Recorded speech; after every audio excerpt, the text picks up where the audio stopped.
All right. So how about some fishing? Yeah. We got some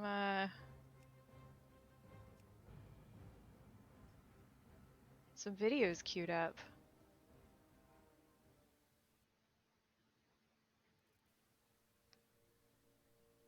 I think we're gonna start with where was it? Oh, the goof ups and funny moments. And then we'll move on to something else.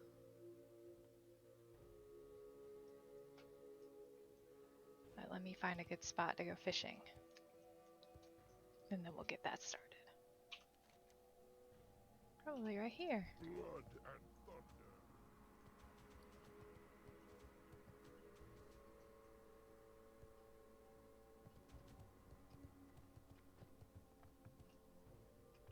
Seems really shallow.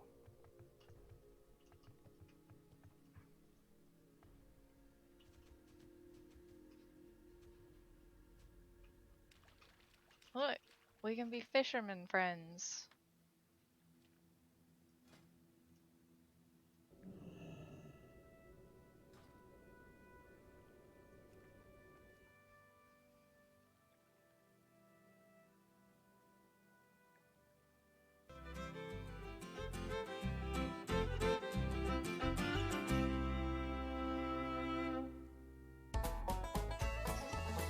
Been fishing 50 years. How did I get that bait that high? And that short?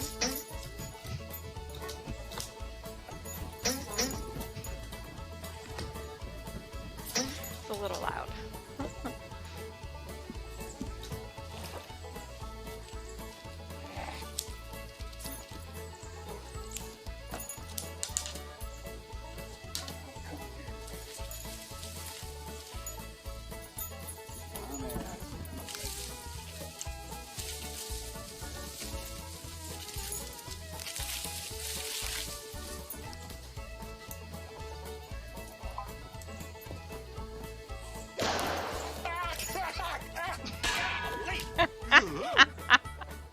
Man alive! Woo! Sonny Jim!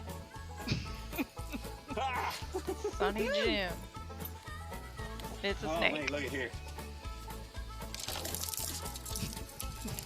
You get out of the back of that boat, buddy. Oh. Ah.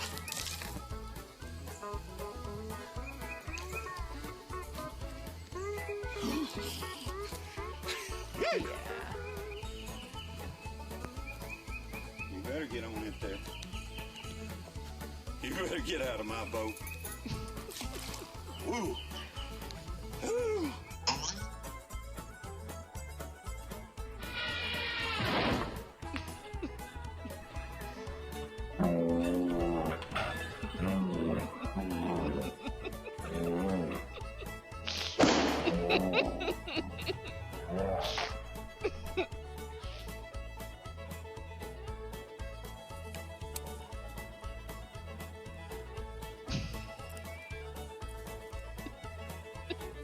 Whoa. You was all right there, bud. Whoa, get away. Here I come. Quack, quack. I knew where he was. Create some splash. Crank the motor. Where'd he go? Oh, there he is. Oh head. shit. Whoa, get that away. Put me in the boat. Yeah. What there? Watch it. Up, up. You all right? Yeah.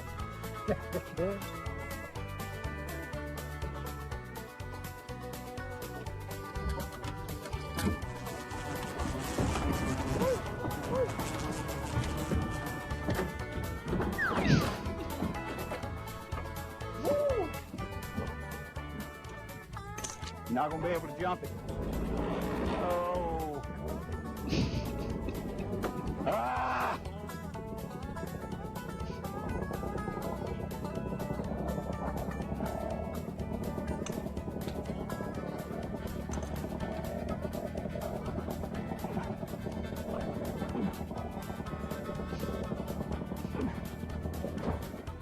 Bye. Oh, man. You left the motor in gear. I left me in the water. Be careful, because this log is not very soft. I'm gonna kill you, Mac.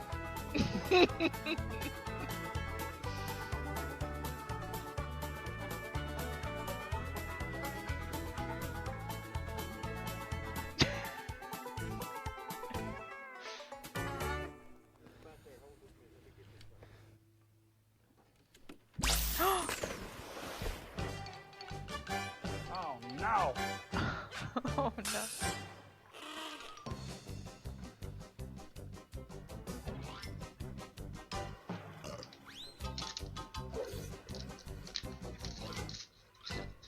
Oh man, oh no.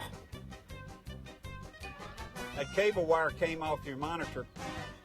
Hey, I don't know what y'all gonna do with that. Make junk out of it. I bet, was the camera running? It fried another. Y'all are gonna break this company. No more insurance on camera.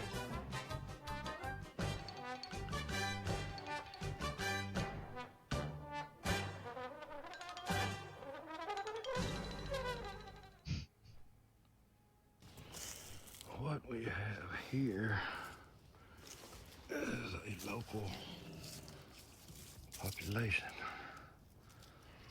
of reptiles. As you can see, there is one highly mad snake right there. That's a pretty good snake. And he's got a couple buddies he's hanging out with right there, as you can see. If I can possibly not get wet and not get bit.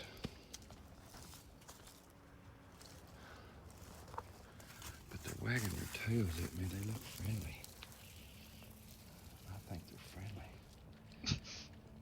They're not practicing social distancing at all.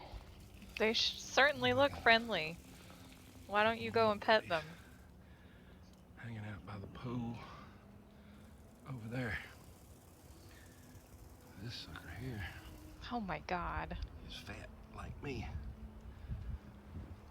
There's 3 of them right there. 2 over there. 2 of them's really pissed. That's what snakes do. That's what Chris does. Oh yeah, he's wagging his tail for me. Now he's pissed. You're pissed. I'm pissed. I'm really pissed. Ooh. Just amazing. Place your hand. Ooh, boy. Goodness gracious. Okay, time to go. That did it. I don't know where they're at now. Later, Why is he folks. messing with them? Stop poking them. Fishing 50 years. He's still hanging up. High enough fire and I get this bait that high. Been fishing 50 years. How did I get that bait that high in that tree?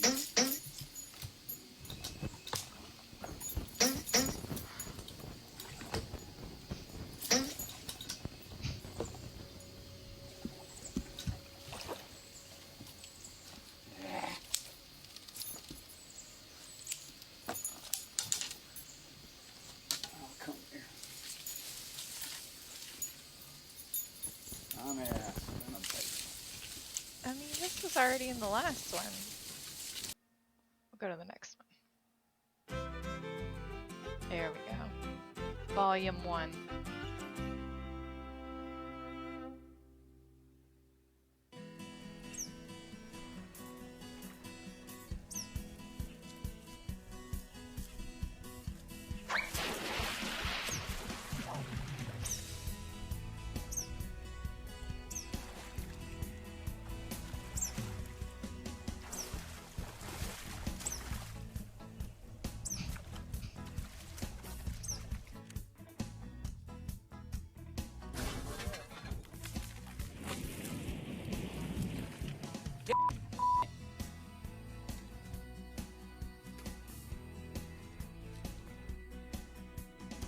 Man.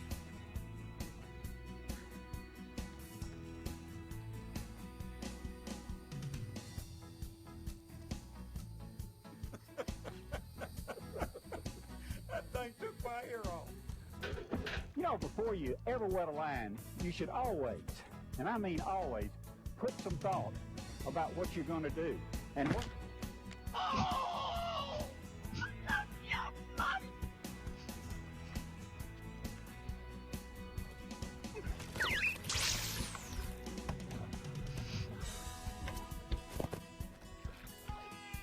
Hey, come here.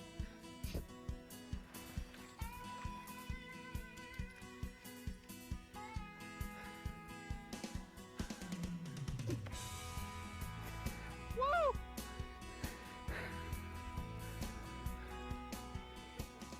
In towing your boat, here is a safety chain tip. Oh, man.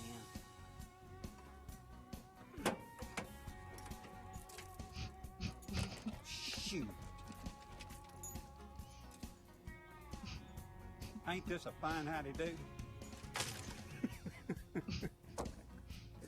Lord, when it rains, it pours. Call Quantum. You ain't gonna believe this, but I had these 3 big bass bust my rods. Oh, man. I didn't even know the tailgate was down. Oh, on it. I ought to do one on. Here's a safety tip for carrying your rods. Look at this mess. All right, let's do a rehearsal. You're gonna pan with the jib. Audio okay. 1 and 2 and 3 and 4.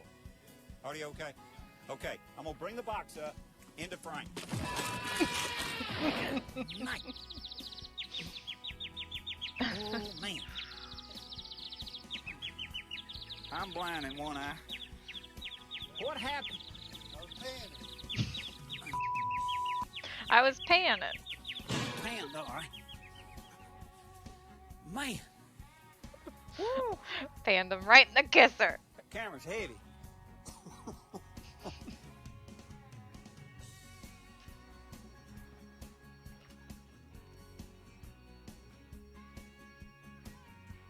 Many anglers actually believe that wind drifts shad. It pushes the shad, it drifts them up against the shoreline. Well, that's not the case at all.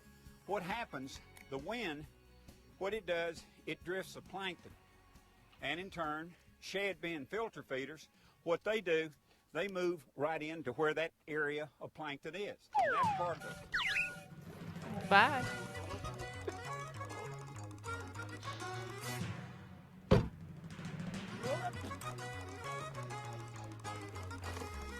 Oh, come here. How does this even happen? Oh, man. What did he do?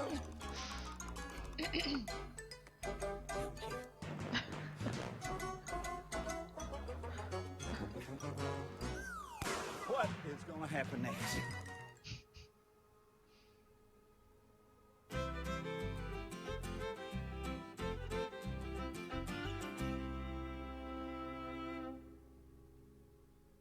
To be a quality built rod with quality components, guides, reel seat, as well as a handle. A rod that's lightweight, that's extremely sensitive. Dadgummit. Well, it's sensitive, all right. It's sensitive enough. I felt that fan. Dadgummit! Get another rod. Look at here. I stopped that bait. Ooh, that's a nice one. Well, I stopped it See out off the bank? to reach down to look at the graph. My goodness, it's strong. Look at that. Man, look at that. Here's a fish. question. These Tour Edition rods, why have they got so many guides on? Well, the more guides, the more. Look at that. He went. He got off in the doggone.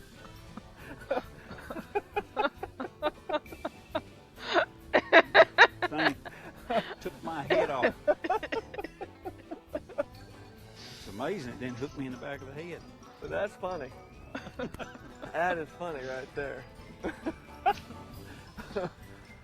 Do that again, would you? I don't think I can. Well, my hat's off to you on that one. Shoot, my hat's off to you, right out there in the lake. Boy, I tell you what, I feel like I've been rode hard and put up wet. Wait a minute, hotshot. So, folks, if you like hunting and fishing, the Outdoor Life Network is the station to watch. Absolutely.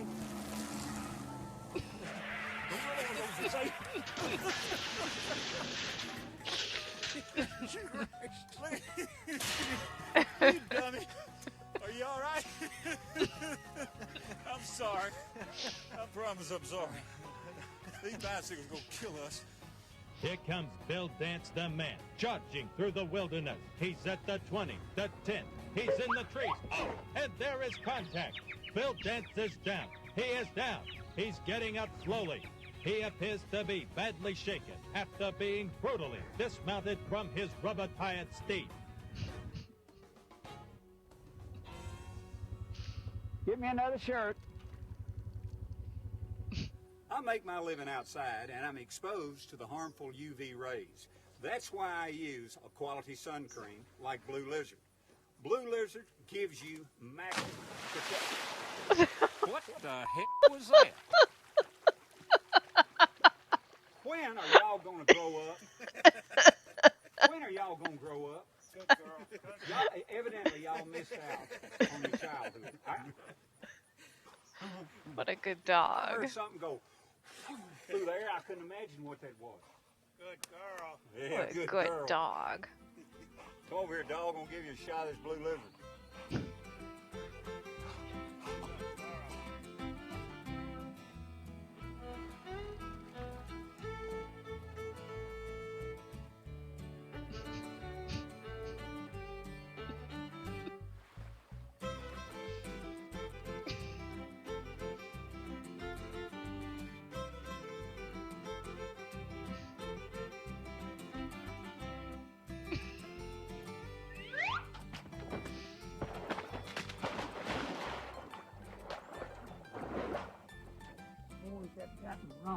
Remember, folks, Bill is a professional fishing person, so please don't try this at home.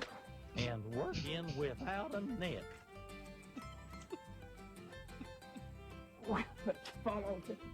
Now, obviously, he's a man who really gets into his work.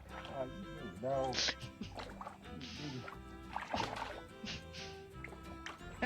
I hope he gets this fish, because he ain't going to catch no more out there flopping around like a mud cat on a trot line. You see what I'm saying here?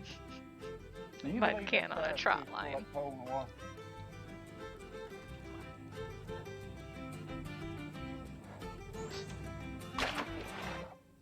Dadgummit, why does Bill always throw back them good fish?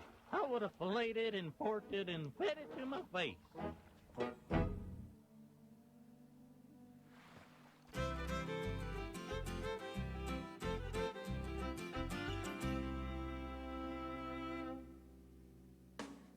Our cooler, and we got our battery.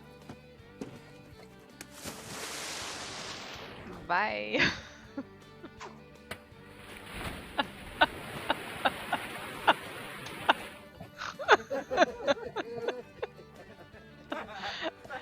I think he missed Pick the that boat. battery up, and I was gonna set it down in the boat. Hey, where'd the boat go?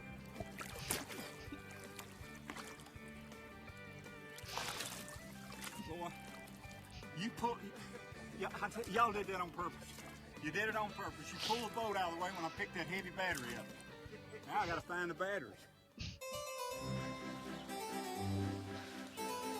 Oh no.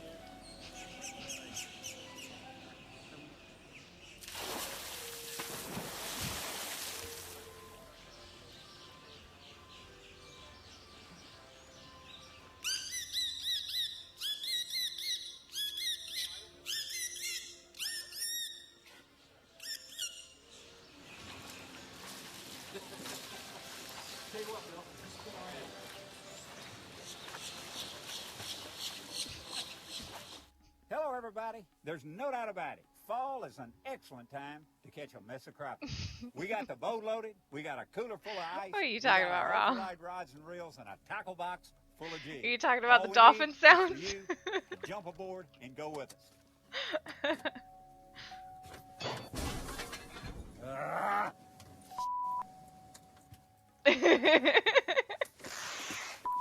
Good point, good point. Oh man, did he just rip? Ah! We got our boat loaded. I think you got a we got problem, our jacket sir. ripped in 50 pieces. Oh my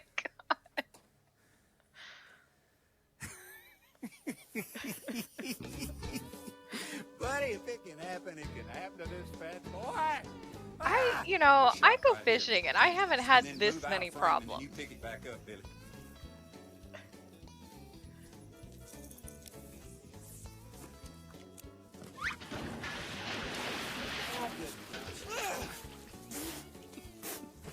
You all right? Get me! I've never fallen in the water. Get the camera. Oh, look at this mess. Look at this mess. Come here, you all right? Oh. Yeah, Wait a minute, that's wait a true. minute. It is Get your years hat. and years. Get your hat. It's right there. Oh, man. Don't get me sopping wet. Sopping wet. I can't even get up the bank. I'm sorry. I'm sorry. Oh, look at this mess. Well, I wasn't even watching that stupid tackle box. Shoot. Are you all right? Yeah. Oh man, they're gonna replay it. Oh, there he goes. Oh. A spinnerbait that has a Colorado blade. Why a Colorado blade? Simply because the Colorado I blade know, right? puts out more vibration than let's say, a I willow bet blade there's more. or even the Oklahoma blade. This. Why isn't it attached better? It's like the second time he's done something like that with one of those motors. Just turn it off. What are you struggling with? Turn.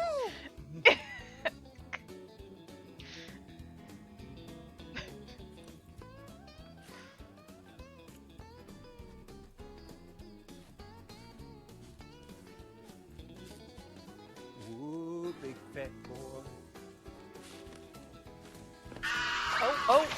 God, man, look right. Woo. You think I'm kidding? You think I'm kidding? Look right there. You think Oh, I'm there's a kidding? Look. snake. Ooh. Ooh.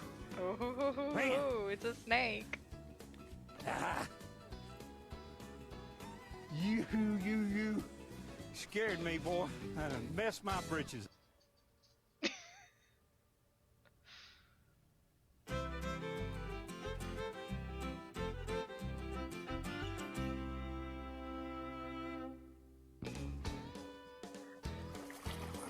That's a pretty good fish. That is a nice fish. Oh, man.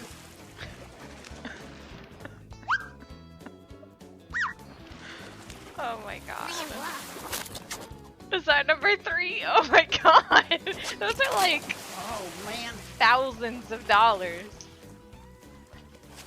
Why is this guy so allowed to Well. carry a camera? You got it? Oh, me. I didn't see you back there. I'm sorry. How you doing tonight, Raw? Oh, that's great. 40 pounds. That's great. Oh, look at that. I slipped. I knocked into you. I'm sorry. That's my fault, too. I slipped. Well, we don't know when this was originally recorded either, you know. It could have been back then. You all right? Yeah. Look at that. Just like pouring the water out so of it. much for that one. Ouch. Ow. I got You to ever throw met? more. Did I step on it? Oh, jeez. I'm doing okay. I had to work today, so you know, there's that. Just one of those days.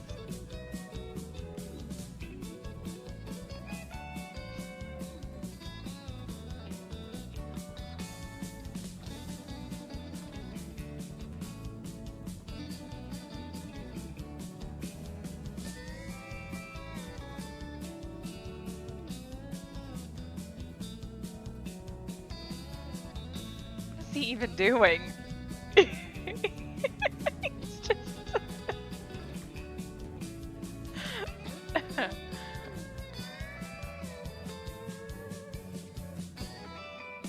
You know, there's no doubt about it. Fishing is a wonderful sport, but it takes a little fun work and a lot of concentration to be successful. You know, when you get out there and you get a little tired or hungry, it's best to stop and relax a little while. Get under a shade tree, eat a little snack. I'll tell you one thing, it really can help you.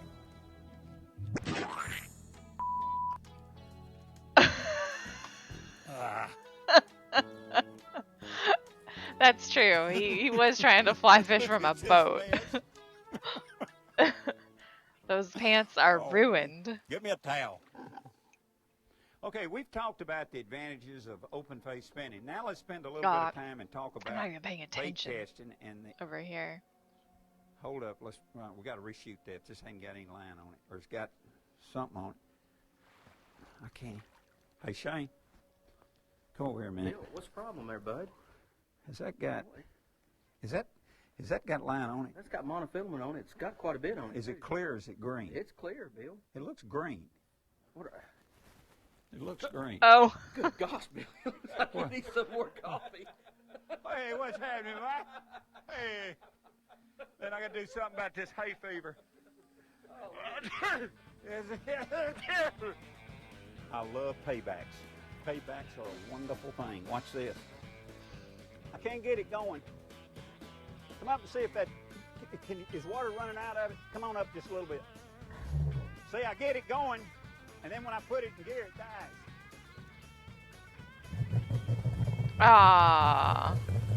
Oh, That is so mean. So mean. They just ruined another camera. You brain dead freaks. Paybacks are a wonderful thing. Hey, whoa, whoa, whoa, whoa, whoa. You got a rock right here. Pull up, pull over a little bit. Stump or rock or something. Okay? Whoa.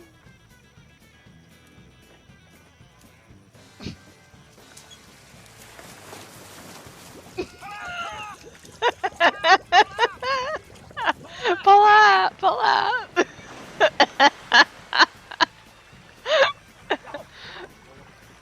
There's a gas can floating in the river.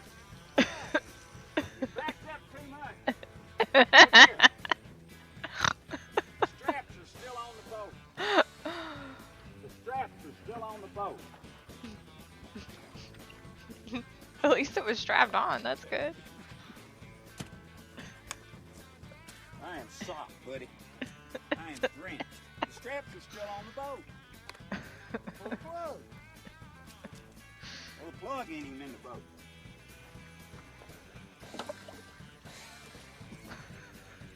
He like gunned it in reverse. I am drenched, and I ain't nothing like wet, sticky underwear. Raise and put your right to the flag. United States of America. Put a puppet up. We're in our sands. Right. No, we're not playing that. Whoa, whoa, whoa! You got a good one there, boy. Get him, boy. Oh, Fight him. he's a horse. Fight him. He is a horse. Fight him. Tree pounder. Get the boga grip. How about a chainsaw? You gonna get the grip? Tree pounder. Bogey. Oh, it's a stick. Took a little while for that to register. Yeah. I'm a little slow. Oh, jeez, that's loud.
The snake dropping out of the tree is hilarious.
Remember earlier when I told you that we'd look at some more problems that Bill always seems to have with equipment?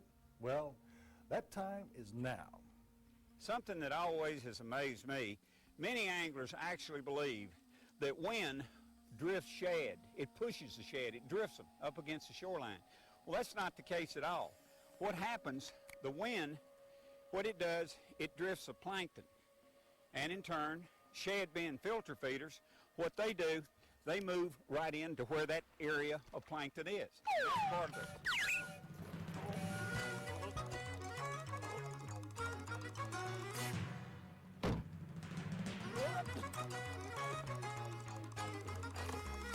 Oh, come on. Get the... Oh, man.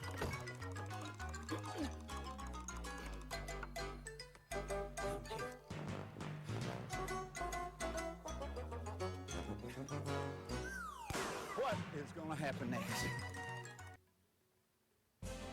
Shooting a commercial is a lot of work for Kevin Van Dam, Stacy King, and Bill Dance. But they're fishermen, not actors. First, you have to get down to basics. For Pete's sake, how much film we got? You have to learn to nod. Action. It's important when you're giving fishing tips to show confidence by nodding your head.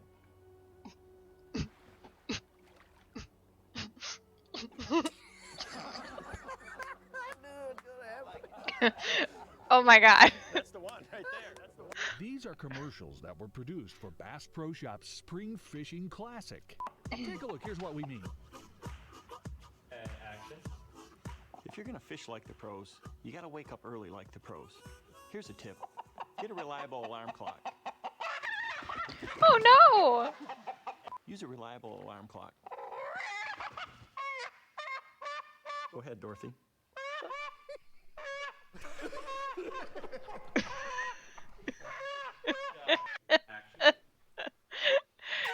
Hey RX, how's it going? Yeah. We're watching fishing videos. Hello there. Got a tip for you. And fishing. I've noticed lots of fishermen forget to latch their tackle. Forget to latch. What am I saying? I've noticed lots of fishermen forget to latch their. It's about when you what? Bill Cosby say.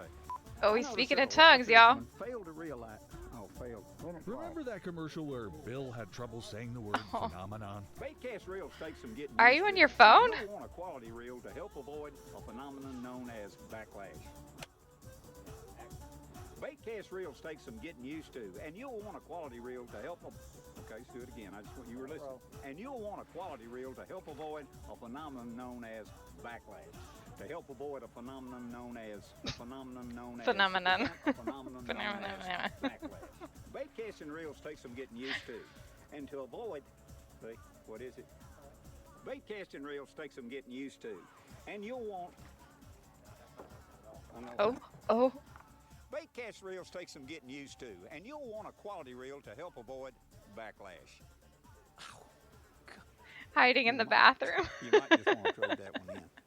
Well, a couple of He months usually later, we takes went his back, lunch break in filmed his some more with car, Bill Dance, from what I have heard. but this time we slipped him a fake cue card. I sure don't know what that first word is. What is that? Shenanigans? Shenanigans? I got it. Shenanigans. Okay. We know that We thought word. Phenomena was bad. Go ahead. Okay. On the water shenanigans are intolerable. Let me reiterate, aquatic activities, what should involve discretion, etiquette is often the utmost importance. The hat is tangible to the tree. Is what? Who wrote that crap? Who wrote that? I think that's And there's that stupid word phenomena in it. tangential, Bill. That's, hey, the biggest two words Tangential. I know is Chevrolet and mayonnaise. And I cannot even, okay. Can you use mayonnaise in a sentence? I can say mayonnaise in a sentence. I put mayonnaise on my sandwich. I like mayonnaise on my jigs, and the big bass I catch love Hellman's mayonnaise. What about- And Duke's occasionally. What about mayonnaise, a lot of fish in this? Mayonnaise, a lot of fish in this lake. All right, That's try it right. again. On the water shenanigans are intolerable. Let me reiterate, aquatic activities should involve discretion. Etiquette is the utmost importance. The hat is, somebody don't know how to write, wrote that, which is a phenomena. Is that what I'm supposed to say? Steve Hargis is a brain dead freak. He cannot help it. I hate you. Thanks to our old buddy Bill Dance for being such a good sport. I hope that helps somebody. There are some anglers that have taken to putting fishing lures on their hats. Fishing lures on their hats. But that rarely works. Works for what? The idea behind this commercial is that Kevin Van Dam wants to hide his favorite fishing spot. You guard it. So he disguises his bass boat as a sun I figured you tracking were on contest. lunch. Aloha. Mahalo. Doesn't that mean thank you? Dang, I'm good. It's especially frustrating on the water. Mahalo. The Isn't that boats, thank you? the actors, the camera, everything has to line up perfectly. That boy is 2 sandwiches shy of a picnic. The boat's either too fast Mahalo. or too slow, or the actors forget their lines.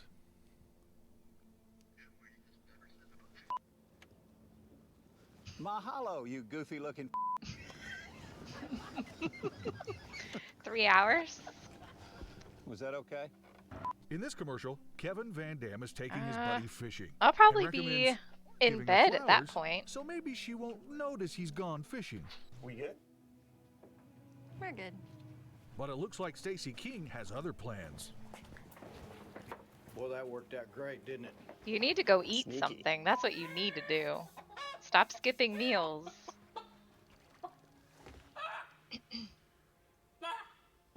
It's a stuffed chicken. It is. It's just dead still.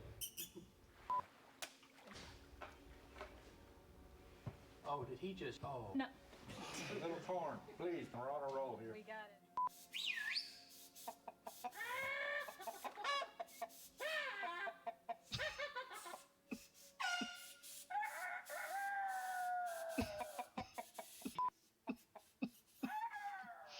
Reese is like, it is not the crack of dawn. Here's a What tip do for you you. think I'm supposed to do? What's the line? Calm down. Okay. Calm down. Calm down. Do you ever listen to you? Action. Okay. Take his length, multiply by 4. Add in a little for the humidity.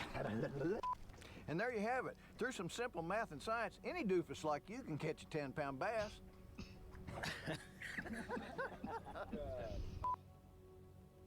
Well, you can smile though. Take your hat for your Bill Dance. Okay. Okay. I love you. I love you too. All right. I love you more. That big smile. Okay.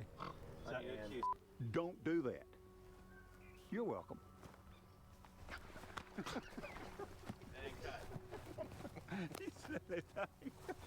no, you got to smile. Look, here, Snake. Say, I love you. I love you. I love you. I love you. I love you. And action. I knew it was going to do that. That's all right. Stay up. Use a reliable alarm clock. I thought you were going to do No, you do it. Oh, jackknife. Jeez. Here we go. Here's a tip. Use a reliable alarm clock. I was so into it. He started like, Use a reliable alarm clock.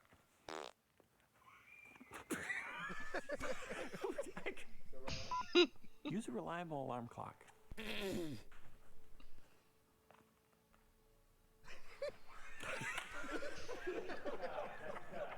Cutting 201 Apple, take 6. At the end of the day, we finally end up with a finished commercial with enough takes. Now here's a tip for you. There's a quick and easy way to make any fish look like a trophy. Just do this. See? 12 pounds. Come fish like a pro. Your adventure starts here. You're welcome. If you're gonna fish like the pros, you gotta wake up early like the pros. Here's a tip. Use a reliable alarm clock. Oh, poor thing. Come fish like a pro during the final week of the Bass Pro Shops Spring Fishing Classic. Bass Pro Shops. Your adventure starts here.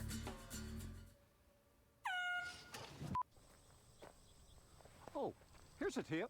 I noticed that a lot of fishermen forget to latch their tackle box before they pick it up. Yep. Don't do that. Come fish like a pro this weekend. Just don't at the do Bass it. Pro Shops There's Spring no Fishing tip. Classic. Bass Pro Shops. Your adventure starts here. You're welcome. hey, that fish is bigger than you think he is. You know, weighing a fish can be tricky, so try this. Take its length, multiply by 4, add in a little for the barometric pressure and the humidity, and there you have it. You've caught a 10-pound bass. Come fish like a pro this weekend at the Bass Pro Shops Spring Fishing Classic. Bass Pro Shops. Your adventure starts here. Hey, Furbies, how's it going? And action. Just because the water clarity Your tackle gets box says muddy, narcotics on it. stained, or is extremely off color does not mean that Nice. you can't catch fish.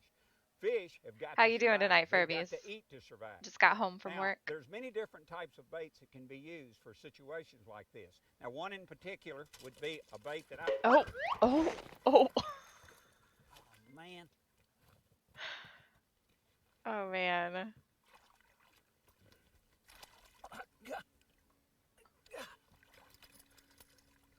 Wow. Shoot. There's about 4 baits you can use. One on every rod. The Fear and Loathing in Las Vegas team, the film team. Wow. You know, Bill, you spend a lot of time on the water, and I imagine you make a lot of casts in a day. Well, good Lord, just think how many times you might flip that thing in a year. Just how accurate can No, you I be don't with know the that movie. rod of yours? How accurate? Fair, I guess. Well, why don't we give you a little test? Let's see how accurate you are. Why don't you, I'll bet you can't put that lure next to that little stick sticking up out of the water there. Well, you just watch. In fact, that's so easy, I'll do it underhanded. How close do you want it? Well, as close as you think you can get it. All right? I'll tell you what I'm going to do. I'm going to put it to the right side of that bush, underhanded, just where that little green stuff is. Hey.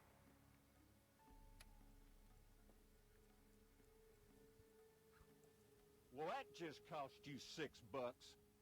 How'd you do that? I'll bet you that $6 I can do it again. Okay, Mr. Big Shot. I'll take that bet. Let me get this thing tied on, all right? Oh, okay. All right, then. Let her fly. All right, I'm going right back to that same bush. Is it a good movie? Should I watch it? What the hell? These Is he shooting Dixieland the fish? fishermen will never be able to trust a Minnesota Yankee.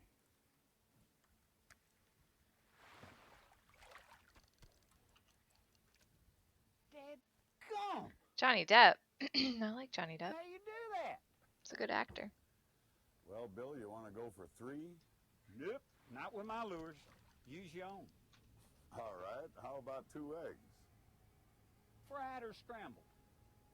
How about both? Baloney. No, eggs.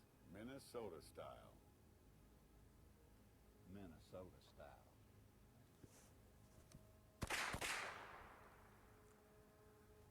tell you, these Dixieland fishermen just will never learn, will they? That's the neatest thing I've ever seen. With a 22 rifle. How do you do that? Just like your casting, Bill. Practice, practice, practice. Well, let me tell you, if you can catch fish half as good as you can shoot that rifle, we're in for a tremendous day. Well, there's one big difference, Bill. I can see what I'm shooting at. I sure as a heck won't argue with that. Jeez. Hey, let me ask you something. What is the smallest thing that you've ever shot at? Let's say with a 22. Well, once in a while I get a headache, and sometimes I like to have an aspirin or two. And sometimes during my show, I will shoot some aspirins out of midair with a 22 rifle. Baloney. No, aspirins. Have you got any aspirin on you? Yeah, I got some aspirins right here in my pocket. Well, Here. you got your gun. I want to see this. Yeah. Breaking aspirin with a 22? I got to see this. You just don't believe me after all the shooting I've done already? Well, I'll give it my best shot. I bet you will.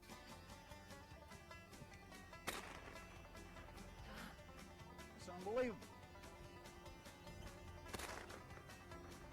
Good gosh. Good gosh. That's crazy, though. God. Hey, I can barely see 2 aspirin in my hand, much less 20 feet. Now, just how good is your eyesight? Well, I guess good enough to see an aspirin at 20 feet. I tell you what, that's mind-boggling. In fact, that gives me a headache. Well, Give me 2 of those aspirin. Yeah. Right? That's unbelievable. That's fantastic. The random bullets that are just going somewhere. I'm with him. I'm with him.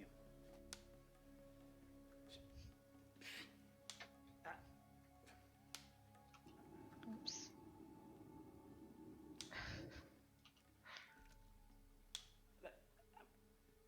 I'm with him. Excellent. Now, here's the deal. Bill. Excellent. Yeah, excellent. But wait, he said excellent. Even the bitches agree. Whoa. Sons of fishes. Fishes. I'm sorry. Even the 306-1, Mark. Goodness. Give me a pitch. This is the second time he's done that. Y'all didn't see the nightcrawler fingers? They're earthworms, baby. Those are earthworms. That's nightcrawlers right there. You're gonna have to give me a reaction for that. I'm not sure what my motivation is. Trying to pick his nose. The look on your face was great. 307, take 3, Mark. Hang on a minute. Now, bylaws say I can call for a vote. Vote bylaws. Okay. That's a traffic accident. 308, 1, Mark. Give me your pitch. Give me your pitch. He cracks me up. Give me your card. Get his patch, man. He doesn't need his card. Give me my car? Is that what he said? Credit card. Give me your credit card. This is a sticker. Yeah. Your patch, baby. Oh, you don't want his car. Patch. You ain't going shopping with his money, are you? I don't want his car. You don't want my car. Fish that. I guess that was the end of the playlist.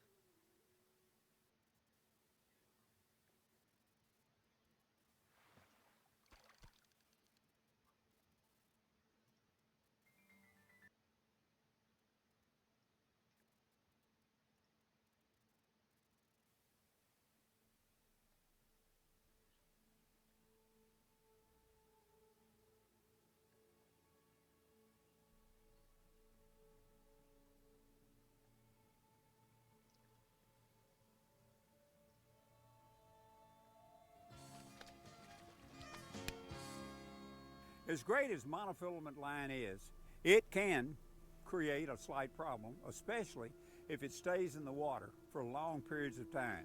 By that I mean just constantly casting like a crankbait, throw and reel, throw and reel, throw and reel. The longer you use it, the more it absorbs water. And this can create more stretch, affecting your feel and denying you the best hook set. even if the stretch only equates to a few inches at the end of a 30-foot cast. It can zap the power of your hook set. And this is why it's wise to have a couple of rods and reels in your boat. Use one for a while and then switch, allowing the other one to dry out. It's thundering. You know, finding the right depth is perhaps the single most important factor in fishing.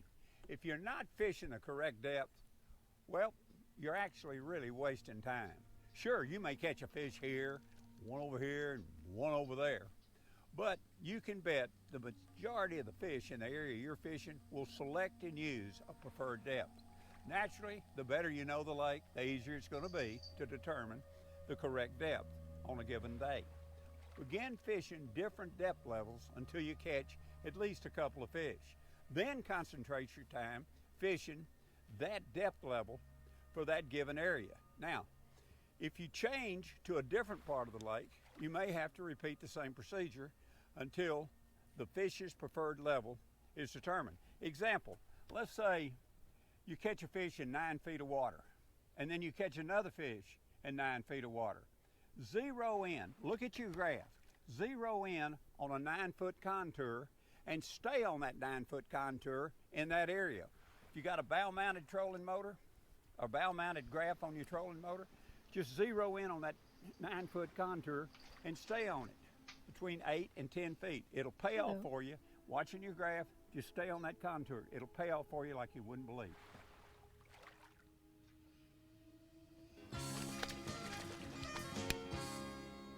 Had a fella ask me the other day, he said, how handy are these power pole micro anchors?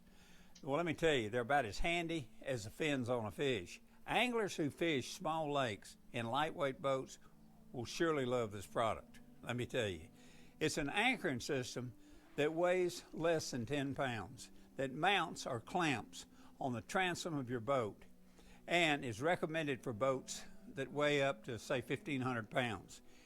The pole is 8.5 feet. So in other words, it's an 8.5 foot anchor shaft, deploys at a rate of 1.2 feet per second. And I mean, you can just pull up, drop it, fan cast an area, lift it, move on down, fan cast another area. It's a fantastic little product. Check it out.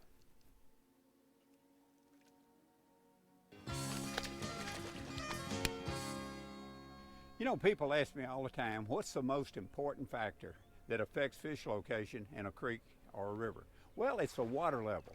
You know, wherever you're fishing a creek or river, it's important to remember that it's the water level that controls fish location. The higher the water, the tighter the fish are going to hold to cover along the shoreline. Changes in elevation influence new location and they eliminate others.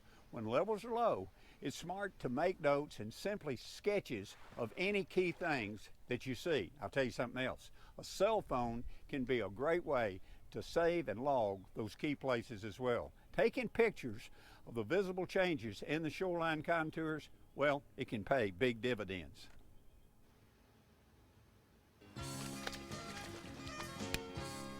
You know, a lot of fishermen see a fallen tree near the bank up against the shoreline, and what they do, they move in and they fish the immediate trunk or portion visible above the waterline.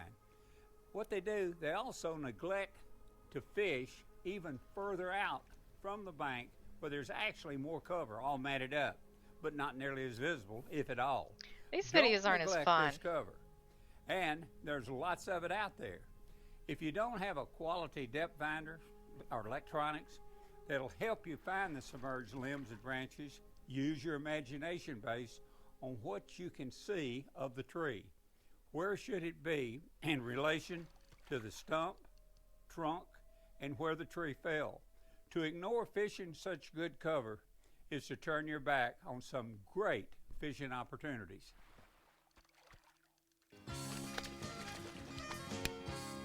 You know, if you'd like to assure survival of the fish you catch and release, what you might want to do is try a circle hook. With the hook point turned at about a 90-degree angle to the shank, circle hooks aren't as likely to penetrate vital areas, when swallowed deeply. In fact, as pressure is applied to a circle hook, they turn, and most times the fish is hooked in the corner of the mouth. This design also does away with boat rocking hook sets, since they're designed to allow the fish to hook itself, just to maintain pressure, and the circle hook does the work for you. It's amazing how it works. Trying to give you a little bit better idea of, I'll use an oversized hook, and you can see just how much, you can see it a little bit better. But these are remarkable, remarkable hooks. We use them a lot when we're catfishing, use them a lot when we're inshore fishing, on redfish, when we're free lining, on tarpon, snook, on many different species of fish. I'm gonna grab a cookie real quick. I'll be right back. Okie dokie, how about this one? It might just be the most important part of your outboard. Will a stainless steel prop tear my gear casing up if I hit something? Would I be better served by aluminum prop in such cases? Nope, this is a myth. Mercury engineers have measured impact on both and recorded no differences. Regardless which prop you run, if you hit something hard enough with a Mercury Flow Torque propeller hub, the design gives way long before the energy transfers to the lower unit. Also, even though aluminum props cost less, things that would permanently damage an aluminum prop would only nick a stainless steel prop. In the long run, extra money spent on stainless steel actually saves you the cost of multi-prop replacements with aluminum.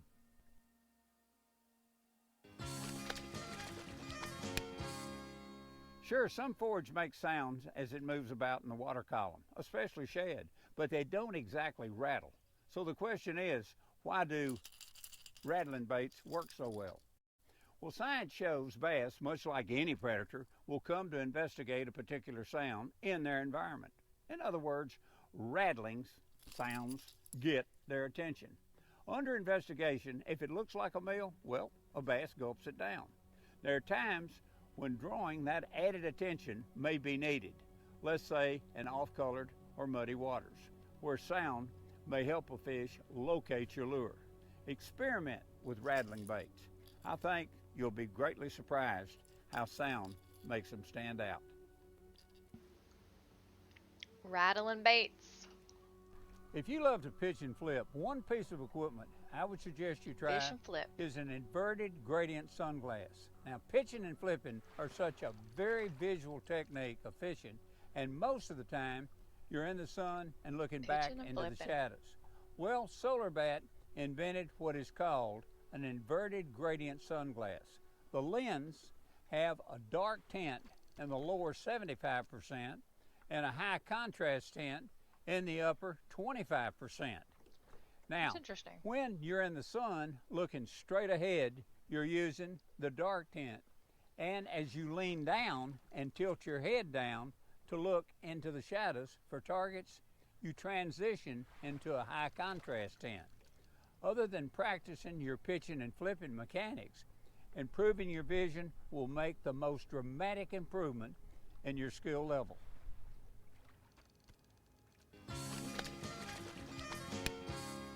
Well, we've seen a multitude of invasive species threaten our native waters in recent years.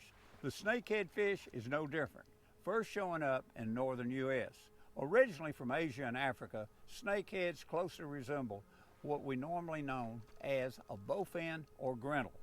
Officials urge anglers to immediately kill any snakeheads they catch and report it to the local wildlife or DNR agencies. These fish are predators and can alter the balance of native ecosystems. Likewise, they are air breathers and are capable of overland migration. They're very aggressive in efforts to protect their young. Now, if you happen to catch one, never release it. Okay, here's a good question. A young angler texts me. He said, which lure would you choose to use from the bank on an open water pond? Okay, that is a good question. You know, I probably don't answer enough pond questions.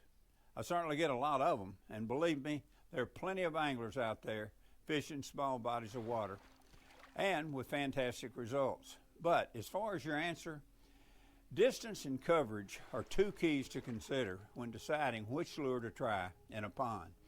If the pond is clear to slightly stained, a lipless crankbait is an excellent choice, since it can be worked at various depths. Now, when bass are inactive, those that are suspended are better. When a pond is murky to muddy, my number one pick would be probably a 3/8 ounce single-bladed black spinnerbait. I like how he's inside and wearing Cast sunglasses. into the same area with a slow roll presentation is normally best. A question was asked, are big lures mandatory to catch big bass? No, but your percentages go way up with bigger offerings. A really big bass sees the potential of bagging a lot of groceries when they smack a larger bait. Yeah, that it's is in his their character. nature to feed big and live off of it. Big profiles draw more attention, especially during the summer and the fall. Now, some huge fish are caught on smaller baits, typically when the action is slow, but odds are increased for the big ones when you offer them a big meal. What's more important in a fishing lure, action or sound? Well, this depends on several things. Water clarity is a major thing. Now, in extremely clear water, I would probably say action. But in a stain to off-color situation or during low light conditions, I would say sound is better. Why? Well, action is not worth a hoot until a fish can see it. And so many times a bass may not see your offering until he first hears it as it approaches or goes by a short distance. If the sound is attractive, he'll search it out. And once located, if the action is appealing, he'll then make the decision whether to smack it or not. This is why it's you so always gotta important smack it. to fish the ideal depth, location, and use the proper color.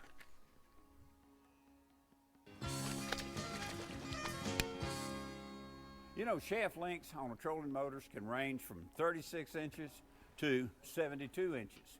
So which length is right for you? Well, a good way to decide is to measure the distance between the water line and your boat's gunnel, then add another 22 inches. This process will ensure that shaft length matches your boat. Now, as a final tip, always remember, when towing your boat, be sure to angle down the tow portion or pedal of foot control motors. What that'll do, it'll reduce road grit and grime that could find its way into the switches beneath the pedal.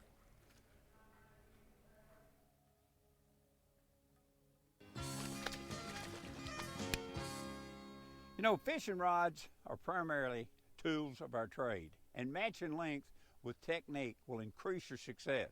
Now, when selecting rod lengths, what you want to do, you want to consider your targeted species, their environment, and the techniques needed to catch them. Shorter rods are usually lighter and easier to control, so they can be cast more accurately. So, smaller lengths are great for fishing in tight spots, and at times when lure placement is paramount. On the other hand, longer rods can be cast greater distances and provide more leverage when setting a hook and fighting a fish. Know the needs before you go, and you'll have a better idea what rod to store in your storage box.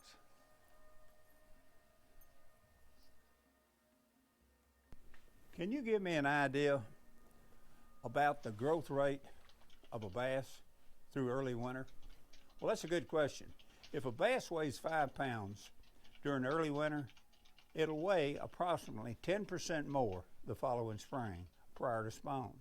A good supply of high protein food is not the only thing that will greatly influence a bass's growth. Water temperature is also a controlling factor.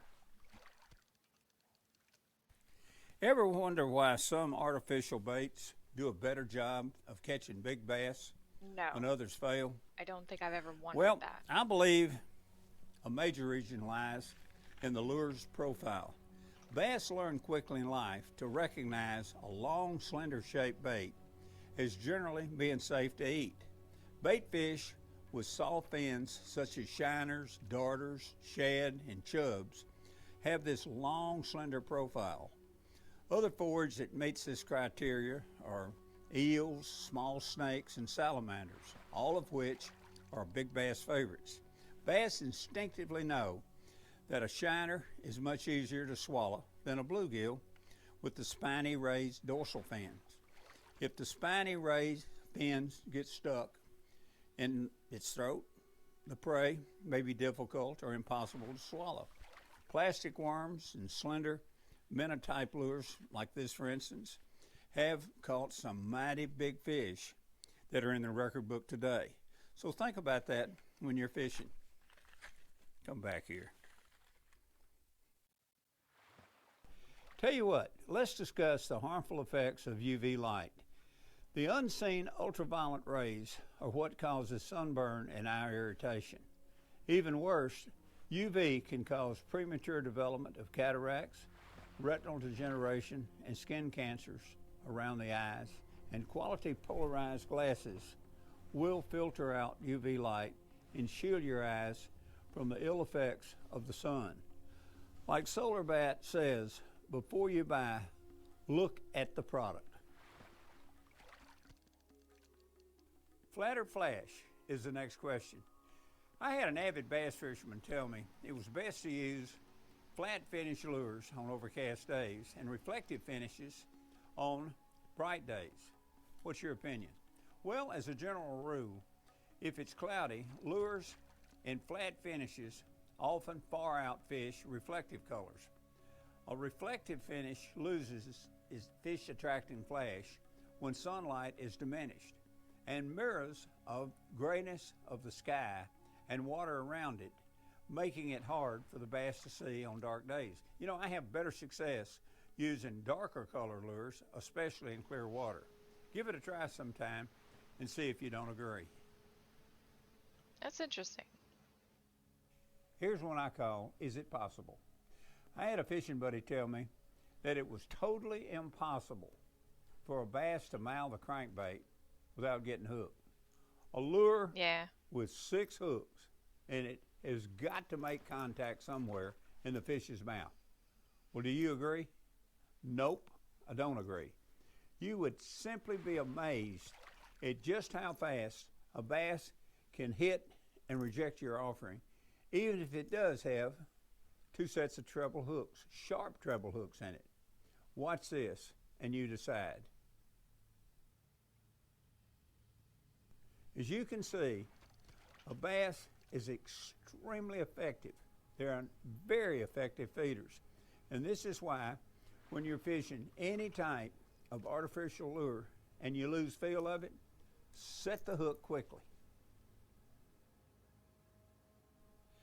You know, I think everyone knows that bait fish really don't rattle as they move through the water. Crawfish, one of bass's favorite foods, they do make noises as they I must be a bass. move and feed about. But they actually don't rattle either. So why should we use lures that rattle? Crawfish are amazing. Well, scientists has proven that bass are attracted to rattling he sounds said, out of curiosity. bass And I love believe crawfish. If you present lures that look like something Blah. they want to eat, when they come Crawfish to are great. investigate the sound, well, you're more likely to get bit. The success of rattling You don't lures like them. over many years Yeah. proves they do work. Some people don't. And really well at times. Now, my answer to your question is to experiment. If I the like lure you're a using lot isn't of working different seafood. in a given time, switch to one that rattles. You might be really surprised. This bait right here looks like a crawfish, and it acts like a crawfish. Oh. If it rattles, it works even better. Yes, they are. They're considered shellfish. Someone said, what are the advantages to polarized sunglasses? Pretty good question. Well, the benefits are twofold. Okay. First and foremost, Yeah. polarized lenses protect I guess your if eyes, you've never had 'em whether it's from the sun, that have been like flying hooks, overwhelmingly debris, spicy. or even raindrops. Of course, sunglasses also They're like a help cross you between see shrimp better. and They cut through the glare, allow lobster. you to detect fish and fish holding habitat. So wear a pair. But they're and your fishing future, well, it'll pretty be good made in the if you shades. don't have them like ridiculously spicy. I don't like super Okay, here's a spicy stuff buzzword. either. But it's a mighty big word when you're talking about monofilament fishing line. When it comes to fishing line, what They does don't the need all word that. They have a break really good strength mean? flavor. Well, actually, break Like strength I've had is just what it indicates. etouffee, Like 14 crawfish pound etouffee, test, for instance, and is it's supposed not- to break at 14 pounds of constant tension, or thereabouts. Say Jeez. premium Yeah, lines no, that's not the way to do test it. close to the listed strength. That's not even. And that will be the most consistent That's crazy. throughout the line. They all need the to way have a from where little you've bit got of it spice, tied but they shouldn't be like all the overwhelming way you. through the line. Now, cheaper grade monofilament lines may claim higher I've had test them ratings, in Louisiana but though, their and they weren't actual like break that. strength may vary throughout the length of the line. Now, some sections may be stronger or weaker than the break strength listed on the label. Now, this is why it's so doggone important to use a premium grade line. It's the most important connection between you and the fish. And that's why you see fishermen, they'll make a cast and they're fighting a fish, and all of a sudden, boom, their line breaks 20 feet off the tip. There's this restaurant because the that line is not I consistent. kind of live near, So and I that's don't think why, they have it again, I say anymore, you but they wanna used to use have it. a premium And they would grade take line. crawfish It is the tails most and they important would connection batter and between fry you them, and the fish. and they weren't spicy or anything. And And a they fella would asked put me it on not a long ago, he salad, said, and it was really if good. you were in a They called it tournament the hot and you crawfish needed salad because one fish the, to they limit were out, hot, and but you not didn't have spicy, much you know? time, They were warm. where would your can't miss spot Super be? good. Well, I'd have to say a boat ramp. They're made out of concrete. They Oh, I know what a stretch crawfish well out boil into the is. We lake. have those here They too. slope downward, thereby making a clear And pathway they from do deep tend to water run a to little bit shallow. spicy, They but receive sunlight I most think of the the day, people which here in Northwest encourages Florida the growth of algae are on a like hard from all over surface, the place, which so they attract try not bait to make fish things too throughout the warmer crazy. months. Crawfish also use the cubby holes in the riprap. But yeah, potato, along corn, each side of the ramp. sausage, Bass a are bunch of creatures seasonings. That's the thing. that Yeah, can they and do do that here. learn from experience, and bass learn to feed. Actually, my on husband those hates places going to that crawfish bluegill, boils with minnows, me and because shad it takes use, me simply forever to because eat these my places tray of provide crawfish. an easy meal And he doesn't and like them possibly because they're too that messy. extra fish And he's to like limit a you neat out. freak. It's like, oh, they're too messy. Ugh. I'm just like, what is wrong with you? You know, some bass So it fishermen takes me, like, actually 3 believe hours to you can't eat catch them. bass in cold, muddy water. Truth is, you can. When you get down It is, and I don't like being around people it that sure are drunk. isn't warm rain. I'm And not the a fan of runoff that. is going to drop the water temperatures in the creek coves. And it's most likely going to heavily stain or muddy up the water. Also, in many reservoirs, there's usually I have had less them where they man-made were too current. spicy So and this I could condition not finish hangs around for several eating days after the them. But rain. the But one, like I gradually, said, the most of the particles in time muddy water in this will area, begin to absorb the heat they're not too and crazy. begin to warm the off-colored water enough that it will attract bait fish But yeah, and I don't like bass being around out drunk of the clear water. They also do them on like Sunday A afternoons. fella asked me last week so about getting if you more get there like distance early, with ultralight you'll tackle. finish your tray before all the Casting distance people that drink with ultralight are tackle getting can too be drunk, a problem, you know? even with the best equipment, especially when you're using weights of an But eighth of I an can't ounce actually or eat them less. anymore. Now, one tip is unless I make them to myself use or a I longer know length rod. the chef or whatever a that 6-foot made rod them improves the distance cook much and greater make sure than a that 4.5 there or aren't any 5-foot rod. bad ingredients in it that would make me 7-foot sick. rod will really improve it. Another tip Depends on the is to sausage, use really. more lure overhang when you're getting ready to cast, allowing the lure to drop, say, 12 inches or so off of the tip when setting Off up of the for your tip. next cast. You'll load the rod better, and you'll get better distance and control if you do that. Okay? Okay. A lot of suggestive terms in this. Someone once said, how do you become a successful bass fisherman? Well, you got to work at it.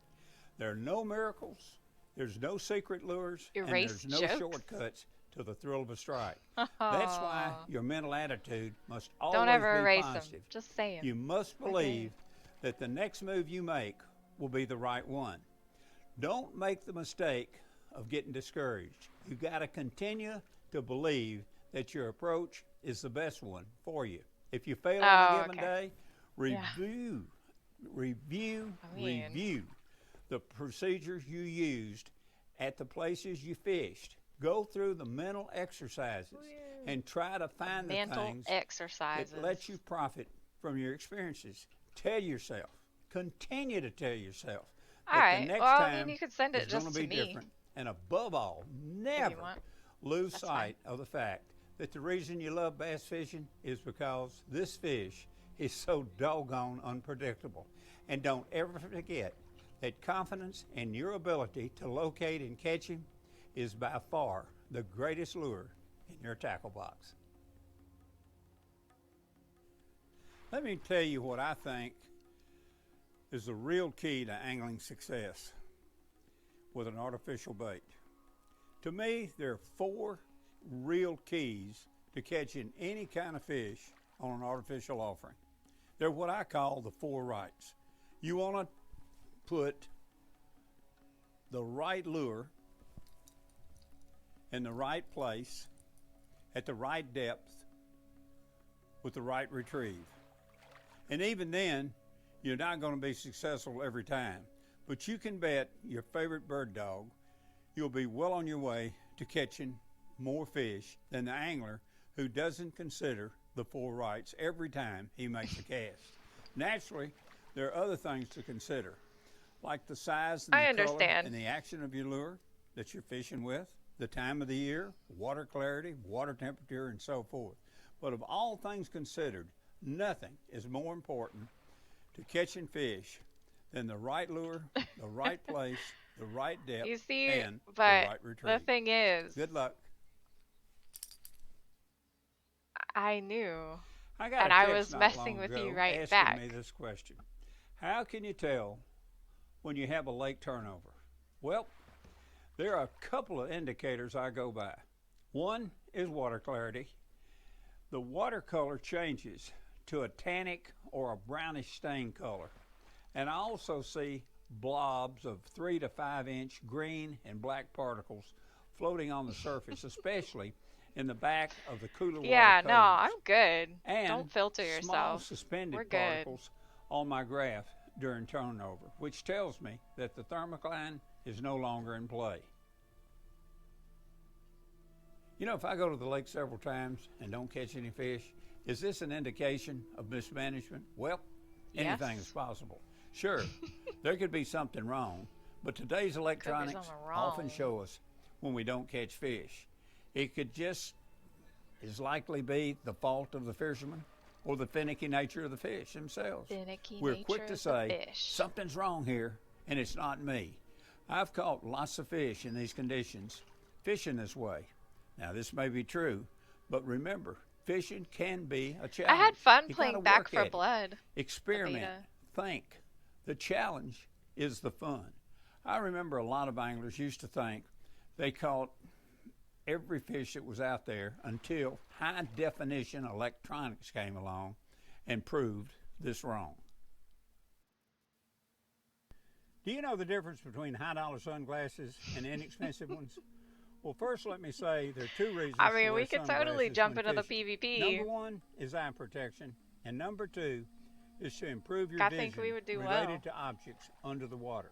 Now, I mean, I as think we far would do as eye bad until we protection, figured out any the sunglass right is places better to than stand none at and all. stuff, and then it'd be But fine. the more expensive sunglasses have lenses constructed of more impact-resistant material, like polycarbonate. Okay, cool. Regarding vision, the more expensive sunglasses have better polarization with superior optics for sharper vision and virtually I gotta work no tomorrow. eye straining over the course of a full day on the water. Sunglasses Matt are on the same PvP because as it's not any PvP. other piece But of it fishing is. equipment you own. It is You PvP. get You can what either you play pay as a for. zombie or as the. You know, for years I've heard you talk about black and blue Oh. being a popular color combination on bass jigs. Worms, lizards, tubes, Well, I think you just and have other to learn soft how plastic to baits.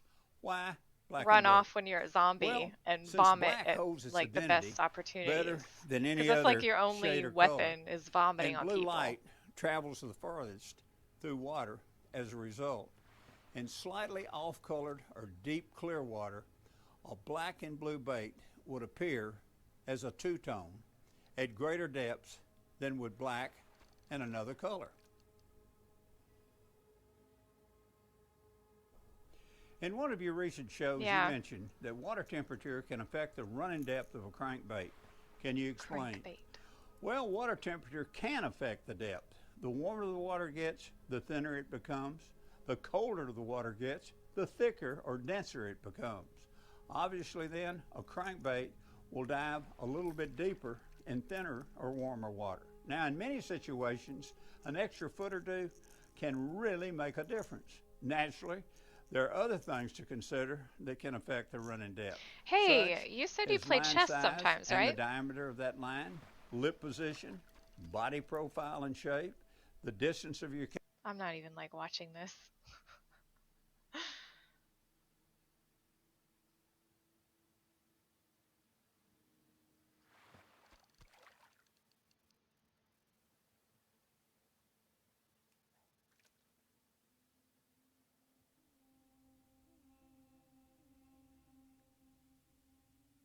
Yeah, I like Battlefield a lot.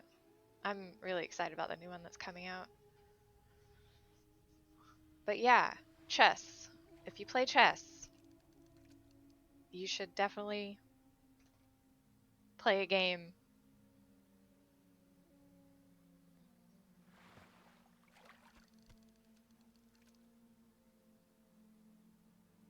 Yeah, I hate battle royales. I prefer to select my loadout before going in, you know? Like, I hate that part of it. Okay, no problem.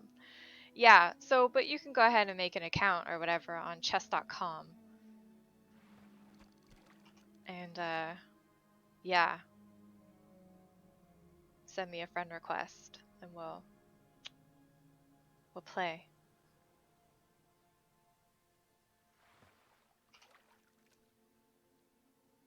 It's all free. You don't have to.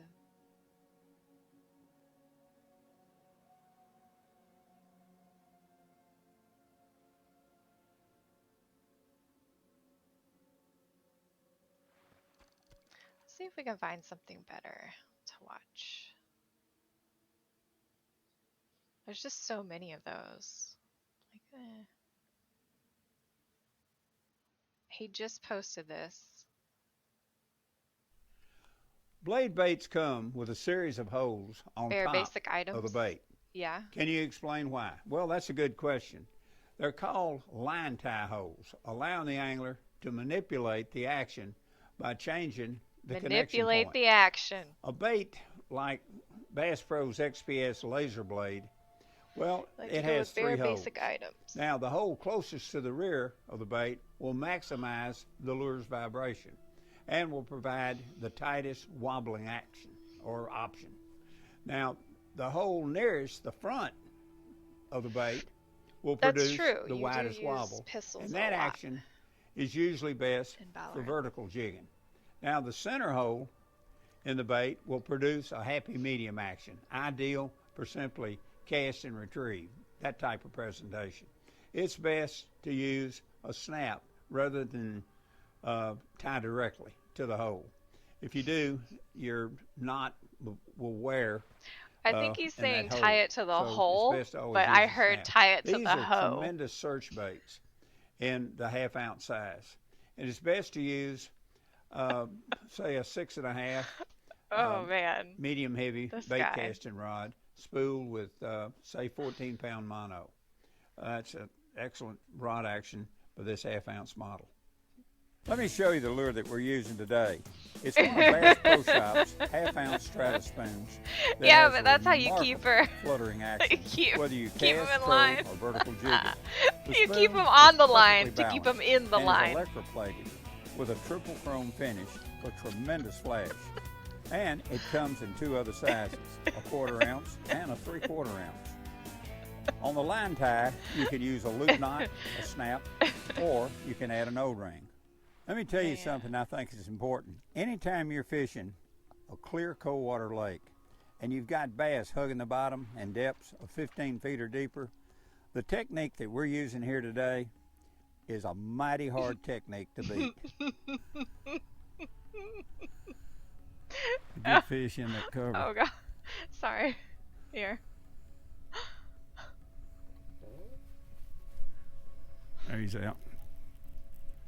Yeah, apparently. Oh boy. Come on uphill. He was hung all up in that cover.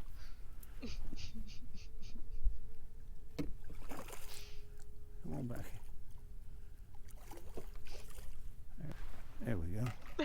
I'm just picturing like a pimp walking into like a grocery store with his ladies, and they're all wearing those like backpacks that have the leashes that little kids wear.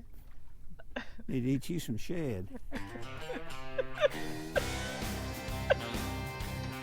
You know, jigging spoons are one of the best type lures that I know of, where an angler can position precisely over the strike zone and keep the lure there for as long as he wants. It's for sure one of the most precise techniques in the sport of bass fishing, and without a doubt, one of the most productive.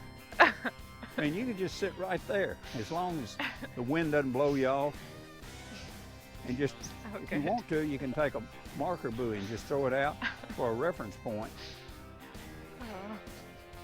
And it can keep you exactly over that spot. But that graph right there is a valuable, valuable aid. It can keep you on it, and with your transducer on your trolling motor, the wind, if there is wind, if it blows you off, just pull right back up to it. Keep that transducer mounted right on the bottom of your trolling motor. Make a big, big difference. Keeps you directly on top of your fish. Okay, let me tell you something else.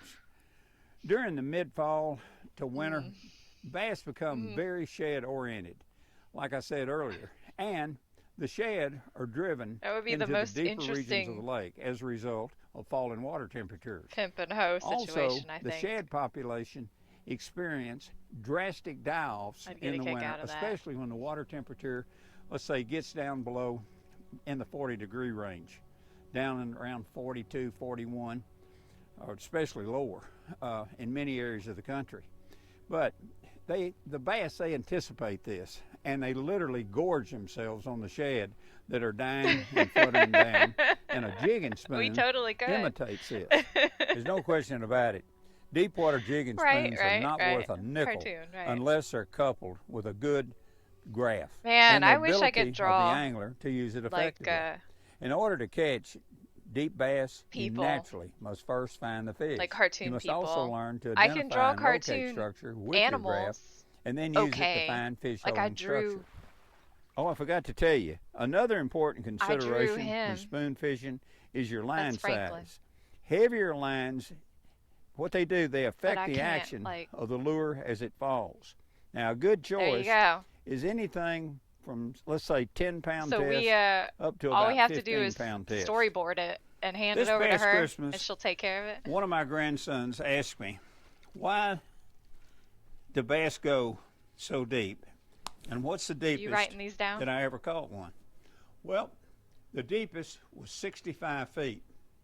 And the reason they go so deep, well, there's several environmental factors, such as temperature, light penetration, I figured that water clarity, pH, and the presence of bait fish that combine to form a probably comfort costs zone money that bass find attractive. In terms of catchability, deep water bass are so much more dependable than shallow water bass. This is simply because shallow fish respond more dramatically to daily weather changes. It affects them more readily in comparison to fish in deep water. So, anytime you get a major weather change and you're catching fish shallow, and you know some deep water fish, those are the ones that you can depend on. Go fish them.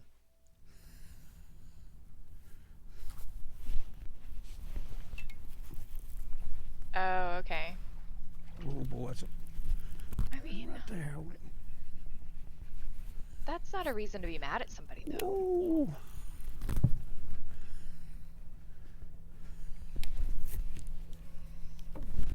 Oh, a nice one.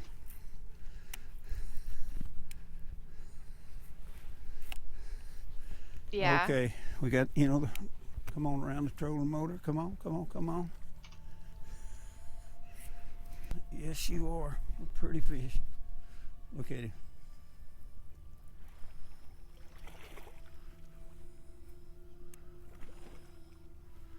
Ooh-wee.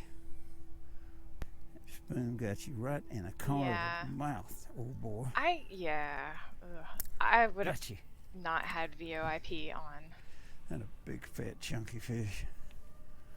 Oh. Egoing her. Yes, you are a pretty thing. What do you mean by egoing Okay. her? Say bye-bye.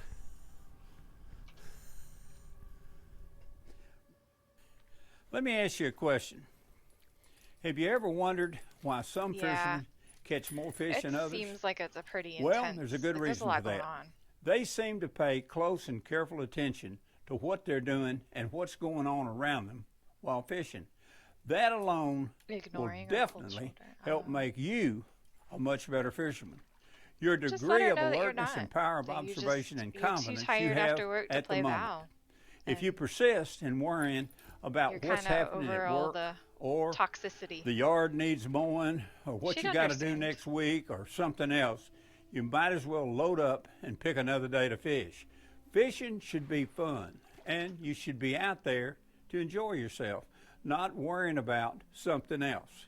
Your concentration So when you're chatting, just be like, "Hey, I know I on haven't what's played Val with taking you in a place while. around you I'm just can tip the scales towards success. not in the mood for all the You know, toxicity there. catfish, crappie, Need bluegill, to chill walleye, after work bass, and and not pike get all fishermen amped up.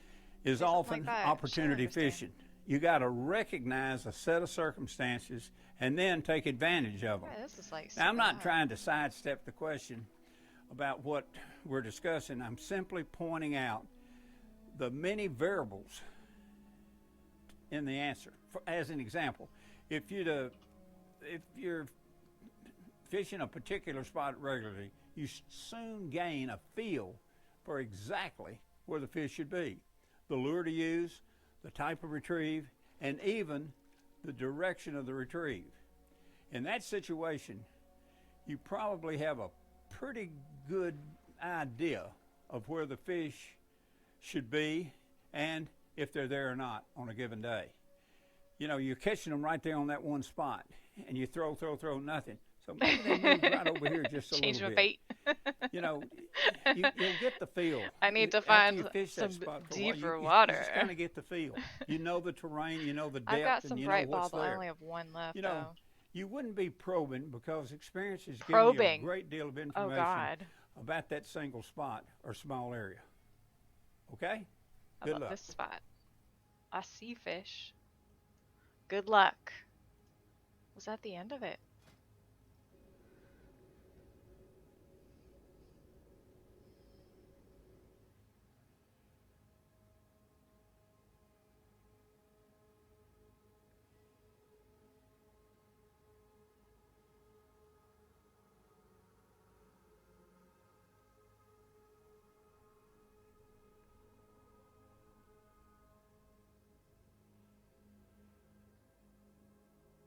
I think I'm gonna Overwatch and build dance for now.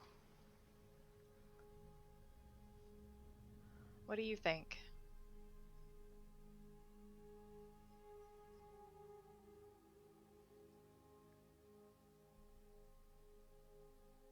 I mean, what else am I gonna do though, right?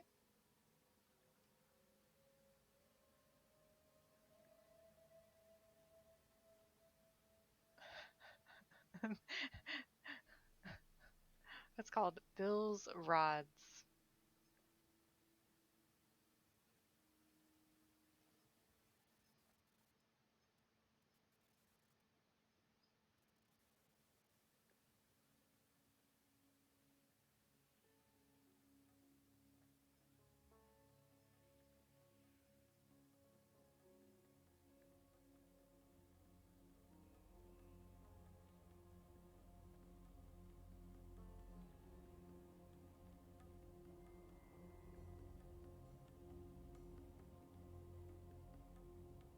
We've just watched so much of it at this point.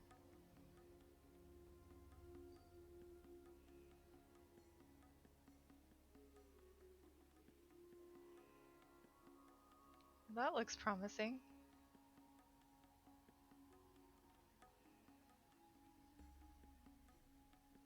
Hello and welcome to the top fishing fails of 2020. And make sure you check out Mistral Baits. We are now sponsored by them, and their link will be down in the description if you would like some top quality bait.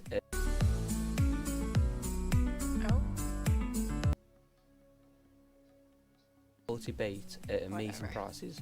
Check the link out in the description.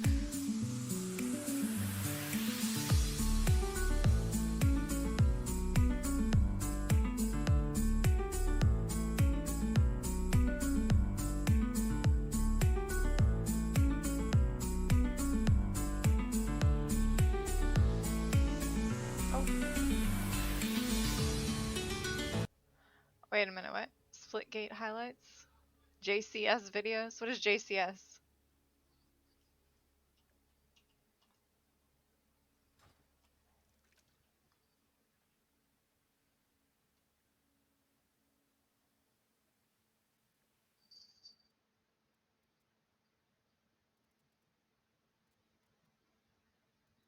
Interrogation and how to read people?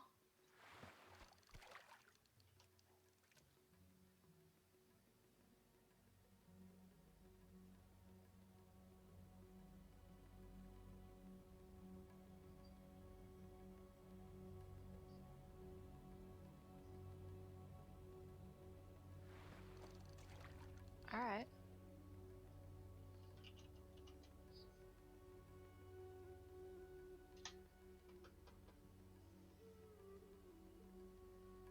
Criminal psychology, is it this?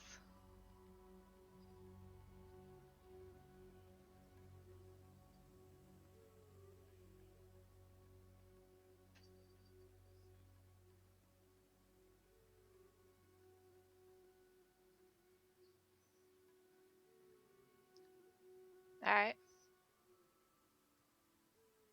It's an hour long. The Wrath of Jody.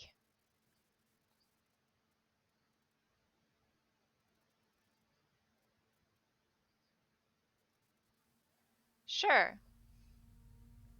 What makes the case of Jennifer Pan unique among others in the true crime genre is the overabundance of raw footage freely available in the public domain. There is over 11 hours of material that not only recounts her entire life in meticulous detail, but gives us considerable insight into her psychopathological state.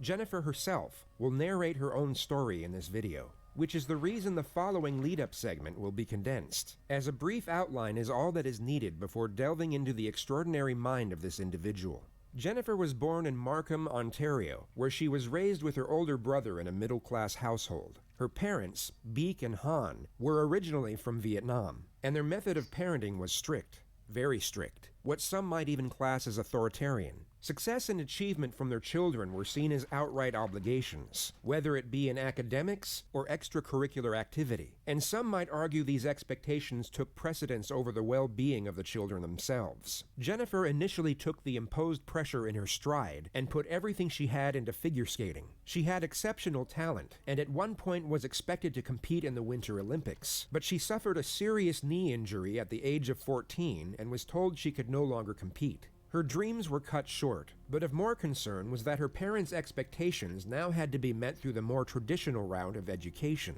And the issue was that Jennifer wasn't anywhere near as academically gifted as she was athletic. She was averaging a C- when her parents wanted straight A's. So rather than communicate with them, she decided to meet their expectations under false pretenses and began faking her test results. This led to her faking her end-of-year report cards, which eventually led to her faking a high school diploma, and then a university acceptance letter to study pharmacology. In the abstract world of her parents, Jennifer was on her way to a noble and well-paid career in medical health care, when in reality, she was a high school dropout living with her drug dealer boyfriend, whom she had been dating in secret for almost 8 years. Nice. She was eventually found out in 2010 when her parents discovered she had been living a double life, and was then given an ultimatum. At 24 years old, she had to choose between one of two options. Option 1 was that she had to live at home under a strict regime, cease all contact with her boyfriend, and only leave the house to go back to school and pursue an education.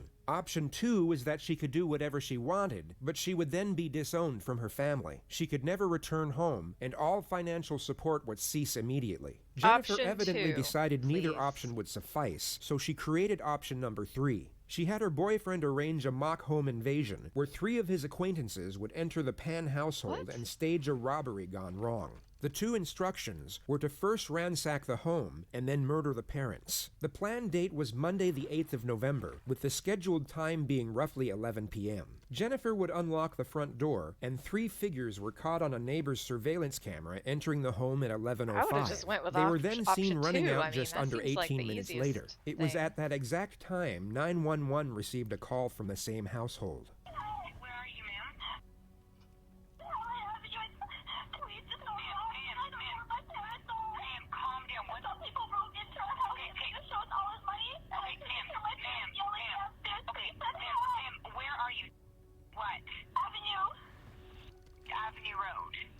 She wants the inheritance. Well, you know, you can't have the drug dealer boyfriend and the inheritance. It just doesn't work like that. Well, this is one person of our youth.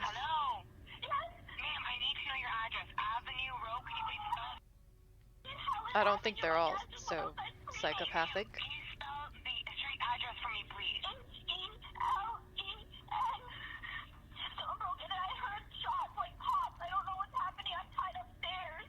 Beek Pan was shot twice, once in the neck and once in the head. She was killed immediately. The father, Han, was also shot twice, once in the shoulder and once in the face. He astonishingly survived and was put into an induced coma once he arrived at the hospital. Jennifer was taken to the same hospital as a precaution, but was soon cleared of injury. All right. She sat by her father's bedside for roughly 3 hours before she was taken to the Markham police station to give a statement as a witness.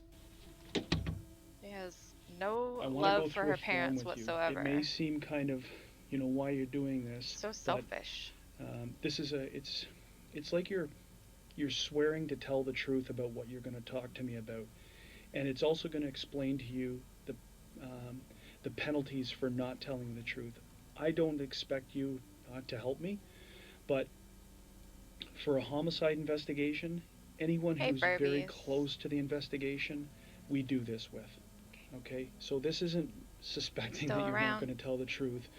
This is more of a feature that you understand the importance of telling the complete truth. Jennifer is not a suspect at this moment. She is only giving a voluntary statement under oath. She has not read her right to silence, but instead informed of her rights as a witness. She is basically told that fabricating evidence with the intent to mislead is an offense. After reading the notification off paper, the detective gives Jennifer a more human explanation of the instruction. What I've just explained to you is you're here voluntarily to help us, that you don't have to talk to us if you don't want to, but the importance of talking to us, and if you're talking to us, the importance of telling the truth.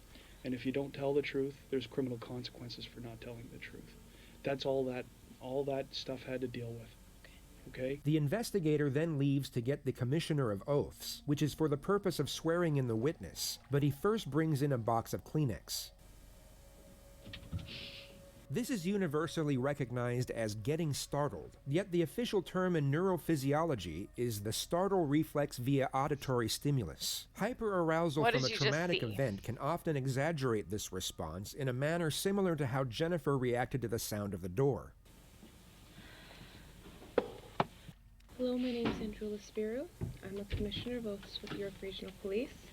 I'm here so you can give a truthful statement, either by solemn affirmation or swearing on the Bible. So at this point, she knows that her parents are dead, right? Just put your hand on the Bible. Do you, Jennifer Pan, wait for swear Blue? that the evidence you shall give on this investigation shall be the truth, the whole truth, and nothing but the truth, so help you God? I do. Once Jennifer is sworn in, the lead investigator returns to collect the statement. Now I want you to but take yourself you back still, if you're gonna do this, she's obviously a smart person. She like faked all that shit And come on, tell me you about have your to day. cry. You Okay, have start to at any point in convince them time, that you are hurting and in wherever pain you if feel you're going comfortable, to kill somebody. And then we're gonna move. We're gonna And move you forward, want it to be okay? convincing. Yesterday, probably around 9 o'clock in the morning, 9:30. Is that what she's trying my to do? mother, Shock? She woke me up and she told me that she was going to visit my grandfather. Throughout the day, Jennifer explains that she practiced piano, studied piano history, talked on the phone with her friends, and had dinner with her parents. Her mother left for line dancing at 8 p.m. and returned home at about 9:30, at which time Jennifer was alone in her room watching TV, ready to go to sleep. And then suddenly I just heard my mom calling for my dad to come down. And that's when I lowered the volume on my TV, and I could hear the voices weren't any voices I was very familiar with. And so I was scared and I couldn't move. I just sat in my room for a while. And then I thought I heard them all leave the top floor, and I peered out of my bedroom door.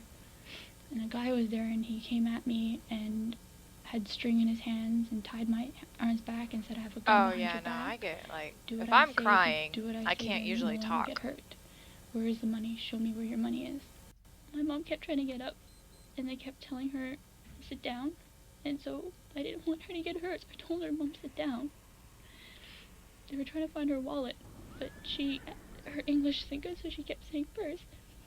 They kept pushing her down onto the chair. Okay. Take your time. Take your time. All this is very important, so take your time. Jennifer's nonverbal communication up to this point has made sense, and the reflection of her mother's last moments seems to push her over the edge. It could be assumed the detective still considers Jennifer a victim at this moment, but in the next moment, he will start becoming suspicious.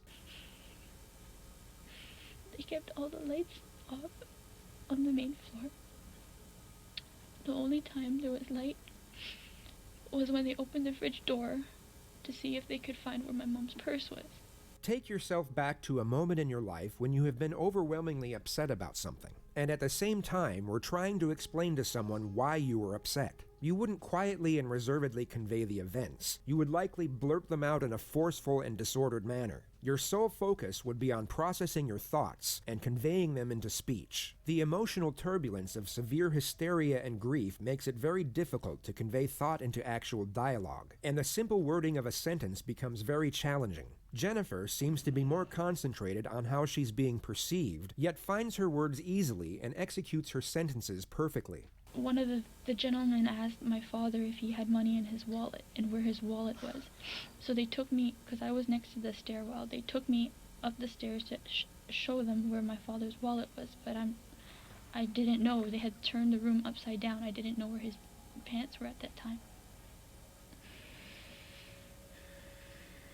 The intruders retrieve $1,100 from the master bedroom and then tie Jennifer to the upstairs banister. Next thing I know, I think I heard my parents going down the stairs, and my mom was asking them for me to come with them. They wouldn't let me come with them. After they said, the last things I heard them say was, you lied to us, you lied to us. And then I heard 2 pops. My mom screamed. I yelled out for her. And a couple more pops.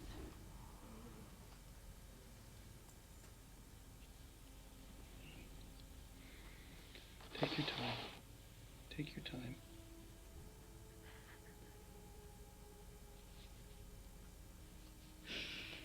And I think I heard my mom say or moan or something, and then they did one more before they left, and then one of the guys said, we have to go now, it's been too long. And then they ran out the door, and I think once they were out the door, I heard my dad go up the stairs, and at that point... Jennifer has clearly gotten her story straight beforehand, yet in the next moment appears to realize how unusual it is that she was able to make a phone call when her hands were tied behind her back to a banister. She hesitates, stutters, and even looks to the detective for approval twice before she quickly moves on. I had my phone on me, behind me, that I had hidden there that they didn't know about. So I had my phone on me, behind me, that I had hidden there that they didn't know about. So when I thought that they had heard them all leave and my dad ran up the stairs, I whipped up the phone and I called 911. But I still hadn't heard anything from my mom, and all I could hear was my dad running on the street, just moaning and making sounds. The detective then breaks the event down into components and has Jennifer go through each moment in more detail. The first of which is the appearance of the intruders. Jennifer now describes the one who appeared to be in charge. The only thing I can remember was he had dreadlocks. He had dreadlocks. So can you describe his race to me? He was black. Was his head covered? Was his face covered? Do you remember anything about that? Just that his dreadlocks were kind of like flopping all over the place. I couldn't really see his face, and they kept the lights dark as much as possible. Did he have a gun? Yes. Did you see the gun? I only saw the top part of the gun. What did it look like? Kind of, it was black. Yeah. Do you know where the other guys involved in this are? I know one stayed with my parents downstairs. Okay. The other one, I'm not, at that point in time, I was more focused on him, like he was seeing me and he was coming after me.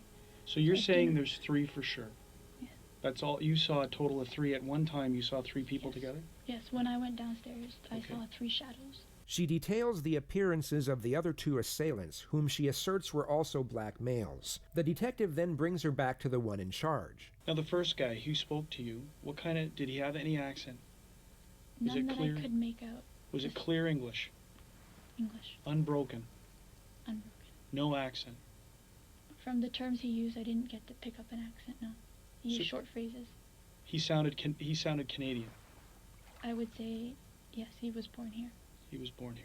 She asserts that the second intruder didn't speak, while the third had a Caribbean accent. She then goes on to say she was taken downstairs for a brief moment and saw her parents under guard in the living room. Her father was asked where his wallet was, and he told them it was in the master bedroom. Jennifer was then taken back upstairs alone with 2 of the assailants to help them find it. They don't find the wallet, but instead retrieve a pile of cash from inside the nightstand. Jennifer was then tied to the upstairs banister and left alone as the intruders went back down. And the next thing I can hear are them telling my parents to move to the basement. Okay. And I'm asking them, also, where are you going? And my mom's yelling to me. Why would they kill the parents and not her? Why can't my daughter come too? I want my daughter. Jennifer then hears one of the intruders yell, "You lied to us." Who do you hear yelling, "You lied to us," or to that extent? Number 3. Number 3. I'm assuming it's to Why my would father, they leave a witness alive? Because he was the one asking for the wallet. That now doesn't you make hear any this sense. commotion downstairs. You said you heard 2 pops. And you heard who scream? Your mom. And what was she screaming? Do you remember? Make it out. It was kind of like a cry yell, so it was just... Okay. They had made the first round, or pop, and they had said, okay, that's enough. Let's go. Who said that? Whose voice is that? Number 1. Okay. And then I heard one more after that. And they were like, that's enough. Let's go. Okay. And again, that's number 1. Yes. So what do you hear next? After you hear the scrambling, they're gone. Because you're hearing no more. I gather that's how you assume they're gone, is because you don't hear it. Then you hear your dad. I reached for my phone at that point. And you call 911. Okay. When your father exits, you hear the door open. Because you hear your dog, and then you And then I can hear like the outside noises. Okay. Like the wind coming in, and I just hear my dad, I think he...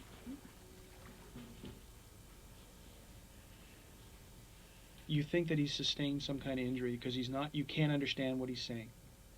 Okay. What about, can you hear your mom? Okay.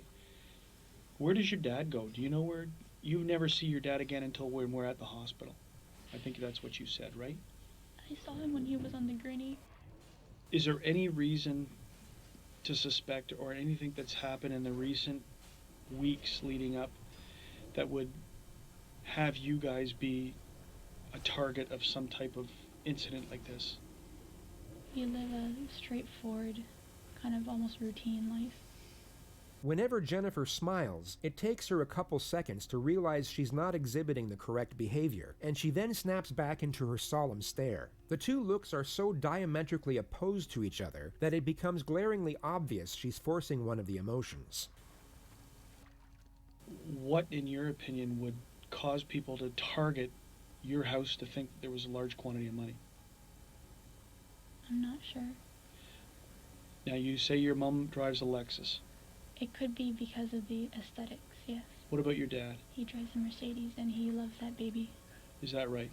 The questions end here, and the detective leaves the room for half an hour to double-check if he needs any more information. After 15 minutes of Jennifer waiting alone, we're gifted with another performance of the startle reflex, only this time it's slightly less convincing.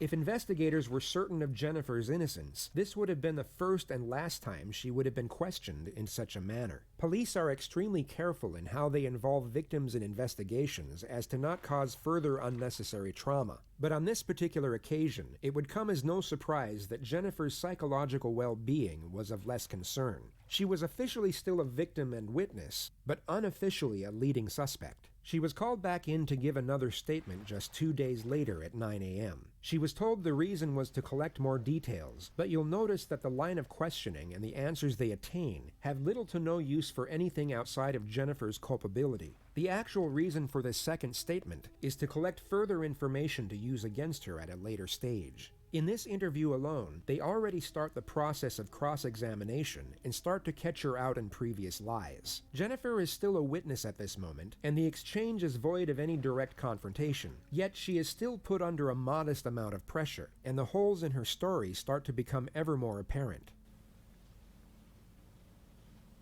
Take that first interview that we had, which was, hours after what had transpired, put it aside. It's almost like we've never spoken before, okay? So we're starting afresh. We're starting from new. That way you're not going to say, I think I already told him that. Don't worry about what you've already told me. Do you, Jennifer Penn, swear or declare that the evidence that you give in this investigation shall be the truth, the whole truth, and nothing but the truth, so help you God? Yes. We're going to see if we've learned or if you've remembered anything else. And there's some questions with respect to that statement that I'm going to ask you about. Okay, but I'm going to let you start again, and let's move forward from any time in that day where you want to start. If it's the time you woke up or if it's the time that your first interaction, it's your choice. Okay, I'm very nervous, and I Why are you nervous? Tell me about why you're nervous. Because I don't want to say the wrong things. Because that day was a lot. You're right. And I've been scattered, and so bits and pieces are here and some pieces aren't here, and I'm just... So, I want you to sit back in your chair, okay? Just sit back in your chair, take a deep breath, okay? Close your eyes, just follow my line, just sit back in the chair for a second, sit back, relax, the best you can, close your eyes, and just breathe for a minute, okay?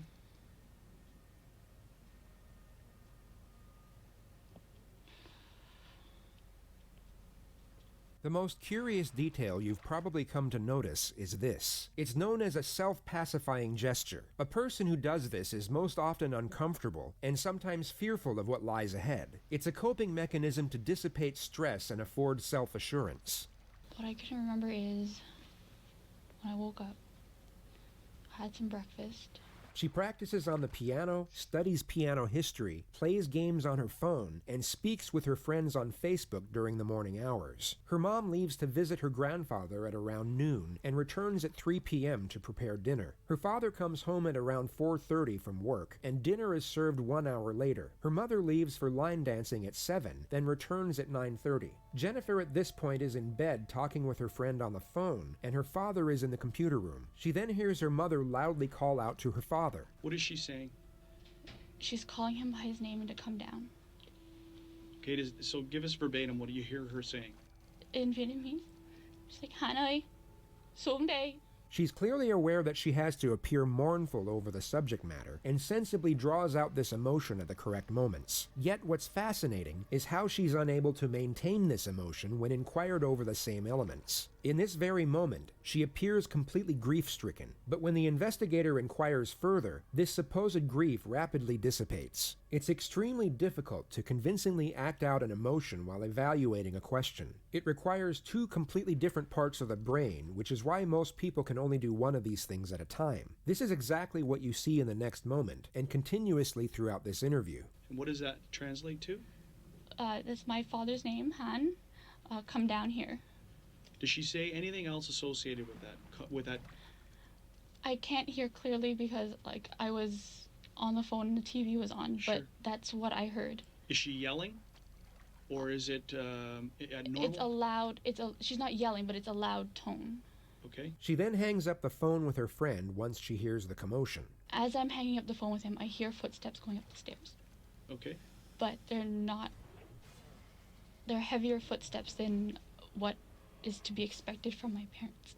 Okay. Jennifer hears unfamiliar voices, so she opens her door to investigate. She has spoken for 2 minutes up to this point without being interrupted, and once again manages to build up her emotion to correlate with a supposedly terrifying event. Yet as soon as the detective interjects with a question, we once again see this emotion dissipate. I peered out, and there was a person in what would have been my brother's room.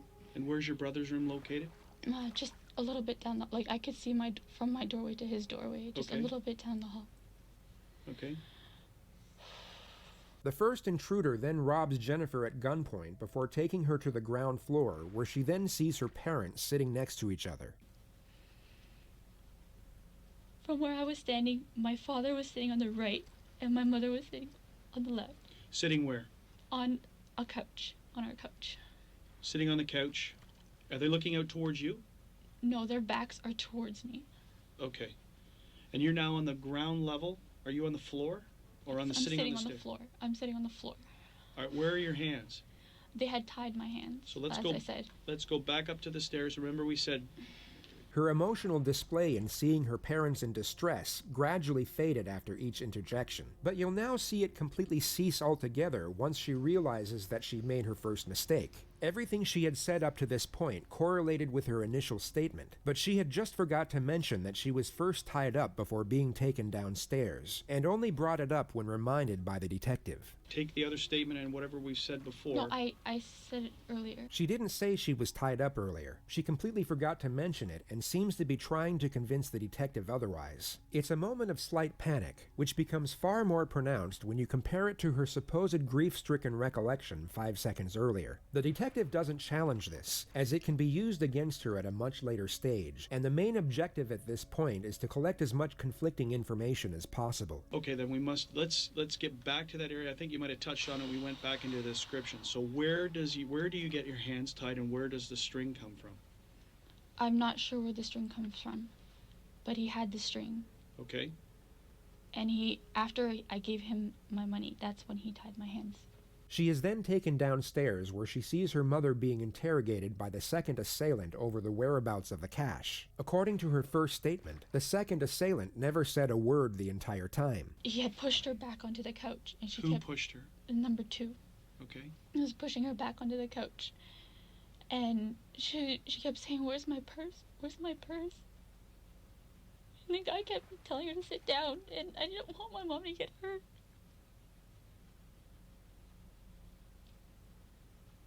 How many times does she get up and get pushed back down?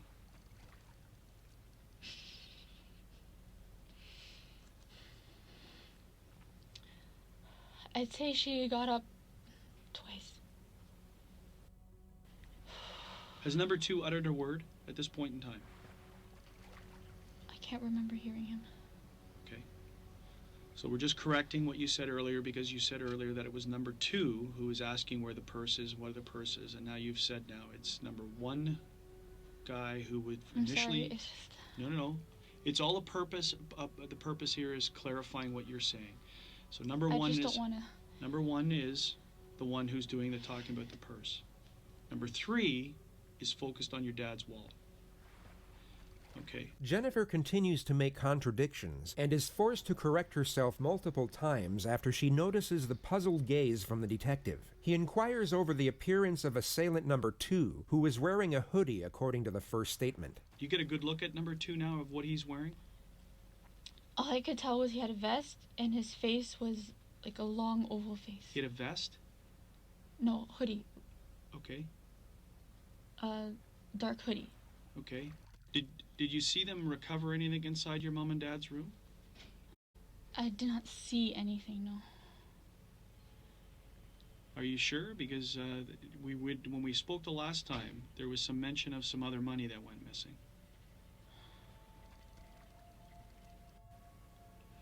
I believe when they were looking for my father's wallet, they had opened the drawer. And there was, it was in an envelope. What drawer would that have been in? If you're at the doorway where I was standing on the left side, the bedside table. Whose side of the bed is it? That's my mother's side of the bed. Okay. More than likely a total coincidence, yet she almost appears to be praying that she gave the correct response. Fortunately for her, she was correct on this occasion. And approximately how much money? I'm not sure how much she took out for our trip, but I can only estimate about a few $100s. Few hundred, because at the time, the last time you told me, you were pretty adamant about $1,100. So I'm curious to know how you came up with that number.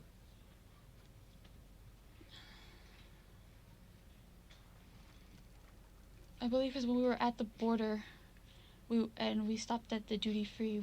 Hey, my mother Fart, was how's it deciding going? Whether to use her U.S. currency or her U.S. currency or her Canadian currency. We were watching fishing So videos, it was at but we that got time bored you of remember it. hearing $1,100? And that's what, is that the inference you're saying? That's is what, because you're pretty solid saying yeah. there was $1,100 that went missing, that was taken. We're watching And some that you true saw crime that. shit. When we spoke. Doing some fishing. And who took it? Who took possession of the money? Oh, yeah? It's all right. The detective lets the contradiction slide once more. Jennifer is then brought to the moment where the intruders had just left and she is tied to the upstairs banister. Let's come back to now. You're being taken to the banister in the upper level. Don't apologize, okay? I'm going to try and ask you questions to try and clarify points. Okay? If you don't remember, you don't remember. Okay, so there's no apologizing. The only reason you would apologize to me is if you lied to me. No. Okay, No, so then in this case, then don't apologize to me. It's okay. Okay, I'm going to ask you questions to clarify points. Yeah, RX needs to watch You're this now whole part. bound Don't to this, apologize. to the railing. Can you show me, can you stand up and turn around and tell me, just show on the camera, how your hands are bound? And how you are against the railing. You don't have to sit down. I just need to see how you were. Just tell you. The only reason that I'm trying to, I need to do this is that I'm also going to ask you is that so take this back take it out of a traumatizing event, which it is, and put yourself into a I don't more even clinical know position, who that 'cause I is wanna or see what y'all are talking how you about. could physically get your phone out of your waistband. We're obviously going to need to know that. It's very important. So traumatize away. Now put yourself into a Oh, you can just say a whatever state you of, want. I need to mechanically show how I can get access to my phone. I think Okay, he's because just that's being obviously funny. very relevant. We know you made the phone call. That's what Raw but does. questions are going to obviously raise is that if my Political hands are streamer bound on Twitch. and I'm against the railing, how do I talk to a 911 operator? Okay, so clinically, this is now a clinical demonstration. Yeah, Just stand up. I know. I used to be like Focus in that on real how bad. you did it. And he is hot. I'll have to go look them up. I don't really like I want you to politics stick that that in much. your waistband like as an example. Hearing about that. Okay, so just take your sweater off because this will be a very smooth, very Dan quick Turkish. thing. It's a one-time demonstration. I'm not going to ask you to repeat it. The two critical parts of this demonstration are where Jennifer states she was tied and the movement of her arms as she takes her phone out of her pocket. The investigator is hoping the mechanics of the two components would be illogical and contradict each other. They tied my upper arm Yes? around the banister, Yes? but my hands were bound together. So your hands bound together, and this is the arm that's the strings wrapped around against the banister? Mm-hmm. Okay, so now how can you get to the phone? And how do you make the phone call? Yeah, how do you make the phone call?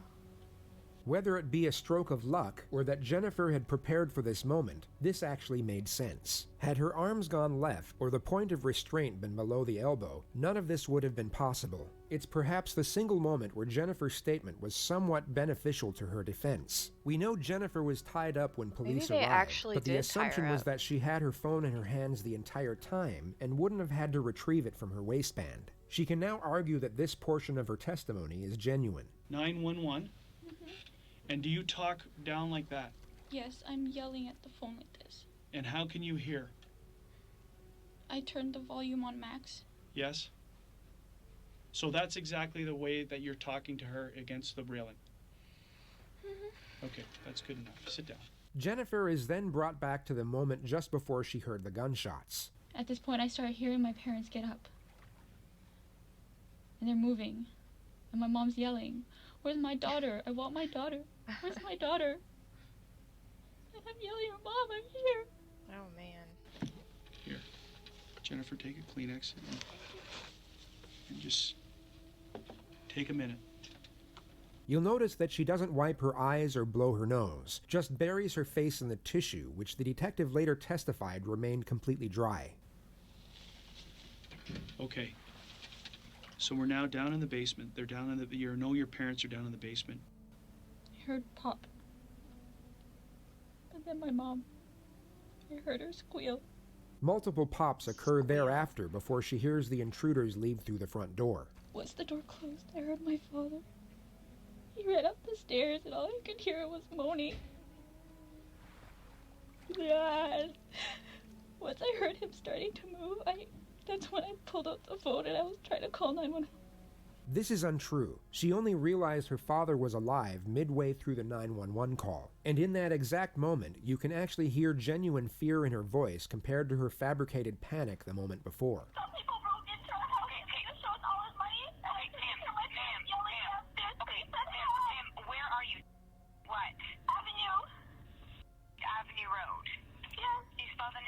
Oh, really? Oh my god. The final part of this statement is collecting information to set up the main strategy for Jennifer's interrogation that will take place 10 days later. They go through Jennifer's past and gather intel to lay the foundation for what's known as the how and why solution, which will be explained in further detail at a later stage. What I want to do now is I want to go into your past, okay? And start talking about things that have been going on with you. The detective now morphs into a therapist, and what's fascinating is how Jennifer doesn't once question the new line of inquisition. Many argue that it was the first time Jennifer was even asked about such matters, giving reason for her willingness to open up. This may have been the first time in her life she was able to process her frustrations That and vent to hand-holding someone thing that who she's appeared doing, to I do care. that, like, The first topic constantly. is her parents, and the expectations and pressures she was under to succeed, which led to her faking her grades have and really then her bad college anxiety. degree as to not be a disappointment. How did you feel about that? How did you feel about having to lie to your parents? I felt guilty, but every time I tried to bring it up, there was just so much expectation. Did you have any resentment towards them for this? I chose what I chose, but in the end I chose my family.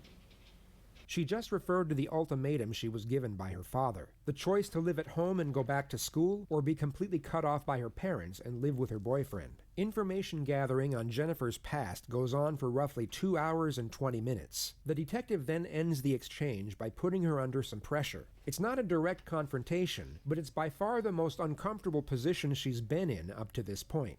The detective subtly switches back to the home invasion and how the intruders were able to gain access without breaking in. Like you didn't hear a doorbell, you didn't hear a door knock, you didn't hear a door kicked in, you didn't. Like I said, I was watching TV on the phone. I don't know how. Yeah, I know. We went over that back and forth. We don't know how. So somehow they got into your house by getting through your mom down on the lower level, right? Because she's the only one who's down there. She was the only one down there. So it's very confusing. Generally, random events are not, in most cases, random. There's a rhyme or reason why they've come to your house. But from what you've told me inside the house, the only thing that you hear them saying to you is they're looking for money. They're not looking for a specific quantity of money? No. So you're telling me that you had no involvement in what happened, meaning not saying how the outcome came, but you had no involvement in any type of illegal activity that would have drawn you or the attention of you to have bad people come to your house looking for large sums of money. You're not involved in this any which way.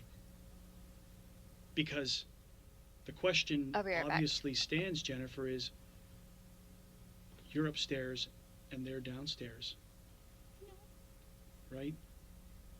So it's a natural concern when, why would they leave you alone? Why would they not do the same to you?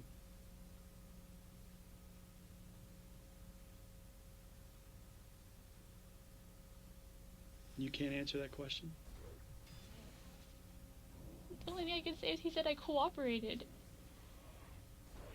But I asked him to take me. The number one guy said you cooperated. Okay. Who's to say this whole thing isn't a lie? That what you're telling me is a lie? Because if you are lying, it's the most cold-blooded thing that I've ever faced in my life.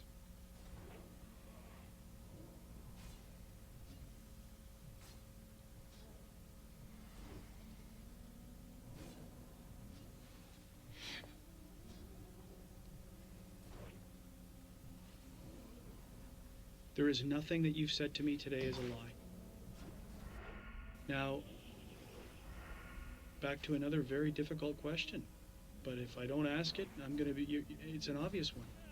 The resentment that you may have had towards your parents for the interference in your relationship and your life and essentially locking you down in your house. At the end of the day, I love my parents and I chose to be with them. And if I wanted to, I could have just left, but I didn't. I wanted to stay with them and take care of them. So this wasn't some evil plot that you thought up to... Oh my God, no. No interaction, no belief, you didn't have anything to do with this thing at all, whatsoever. No. You don't engage in illegal activity? No. Because you know that it will be a very easy thing to discredit you on, right? We're in the process of trying to add credibility to what you tell us, and that's through the process of asking people and doing whatever. Through that same process, it will be very easy to find the flaws in what you've said, which again then turns the focus back to you. Oh. Okay? It's a natural progress. It's a natural thing that investigators do. We eliminate people, or we draw our attention to them. It's a natural thing. It's not brain surgery. Okay? If you guys are still there, the detective leaves the room for 20 minutes to allow Jennifer to stew in her own thoughts before they end the statement. He comes back to add one last bit of psychological pressure that he carefully disguises as reassurance. Jennifer will leave terrified, but still believe the police are on her side. This is who I played Splitgate with the other night. We're done, essentially. How are you feeling? Sorry, you really scared me. Did I? What scare you? Sit down and take a load off. Oh, Tell me how you're feeling. and how I scared you. Yeah.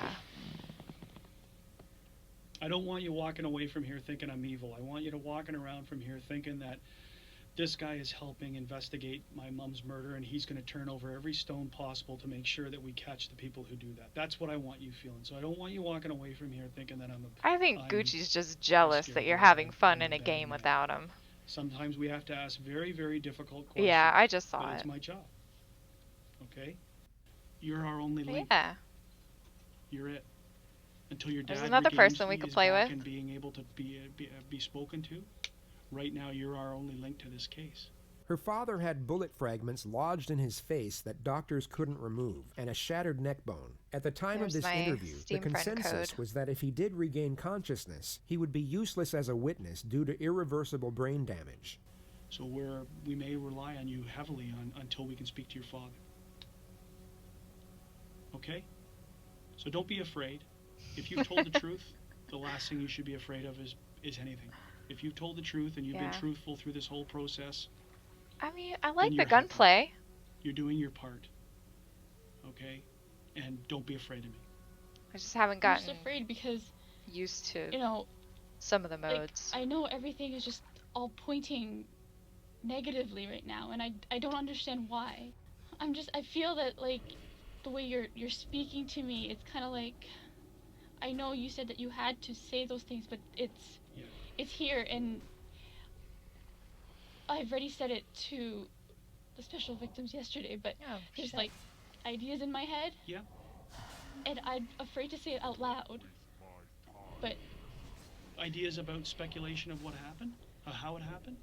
Unfortunately, at times some of us have to point the finger, seem like we're pointing the finger, and it really is just to provoke you to see what you're going to do, how you're going to respond. Oh, nice. Okay, so Yeah, I would like it better on a controller. it's only a question, and it's been answered. And if you've been truthful, okay, you have nothing to fear, absolutely nothing. Okay. Police kept Jennifer under close observation from this point forward. A surveillance detail was assigned to track her every movement, and she was even monitored at her mother's funeral 3 days later. According to reports, she was emotionless the majority of the time, only showing what appeared to be feigned grief at certain moments. She never shed a single tear, and kept her eyes to the floor or completely shut for the entirety of the service. Jennifer's father had in fact awoken from his induced coma the day prior, and miraculously seemed to remember everything from the night of the incident. He would give an official statement in secret on November 16th, and multiple parts of his story contradicted what Jennifer had told police. The most significant detail was that she was never tied up, but instead walking around freely and talking with the intruders as if they were friends. He In a good actually way? spoke with That's Jennifer good. over the phone, I was but having a hard time by with the investigators to act default amnesic key and not bindings to confront her, on only the to ask keyboard. her if she thought her ex-boyfriend was behind it. She stated that she was almost certain he wasn't. The only issue with Hahn's statement was that he had suffered minor brain damage from the gunshot, which could be used by a defense team to refute his testimony in court, or even get it thrown out altogether. Furthermore, it was essentially his word against Jennifer's, and their turbulent relationship would also work greatly in the defense's favor. York Regional Police knew they needed a You want me to tell confession them for that? the best possible Go chance chase at balls? securing a conviction, so they assigned their most experienced investigator to conduct Jennifer's interrogation. She was called back into the Markham Police That makes Station sense, on the because he's 22nd talking about of Rocket November League. at 2:30 p.m., a week and a half after the incident took place. So just for the record, it is the 22nd of November 2010. We're at the 5 District Station in the town of Markham. My There you go. computer right now says 2:39 in the afternoon. Okay. Just for the record, my name is Well, Detective I Lee entertained Gates. it. You can You're just call me welcome. Joe here today. And what do you like to be called? Jen. Jen? Yep. What do you prefer, Jen or Jennifer? Either or? Okay, so Jen, you're aware that the audio tape and everything's on. It's the same as last time. Okay, you've been here on 2 other occasions, I understand, on the 9th of November, and I believe again on the 11th of November. Is that correct? Okay. And do you know why we're here today? Just to discuss stuff. Yeah, regarding what?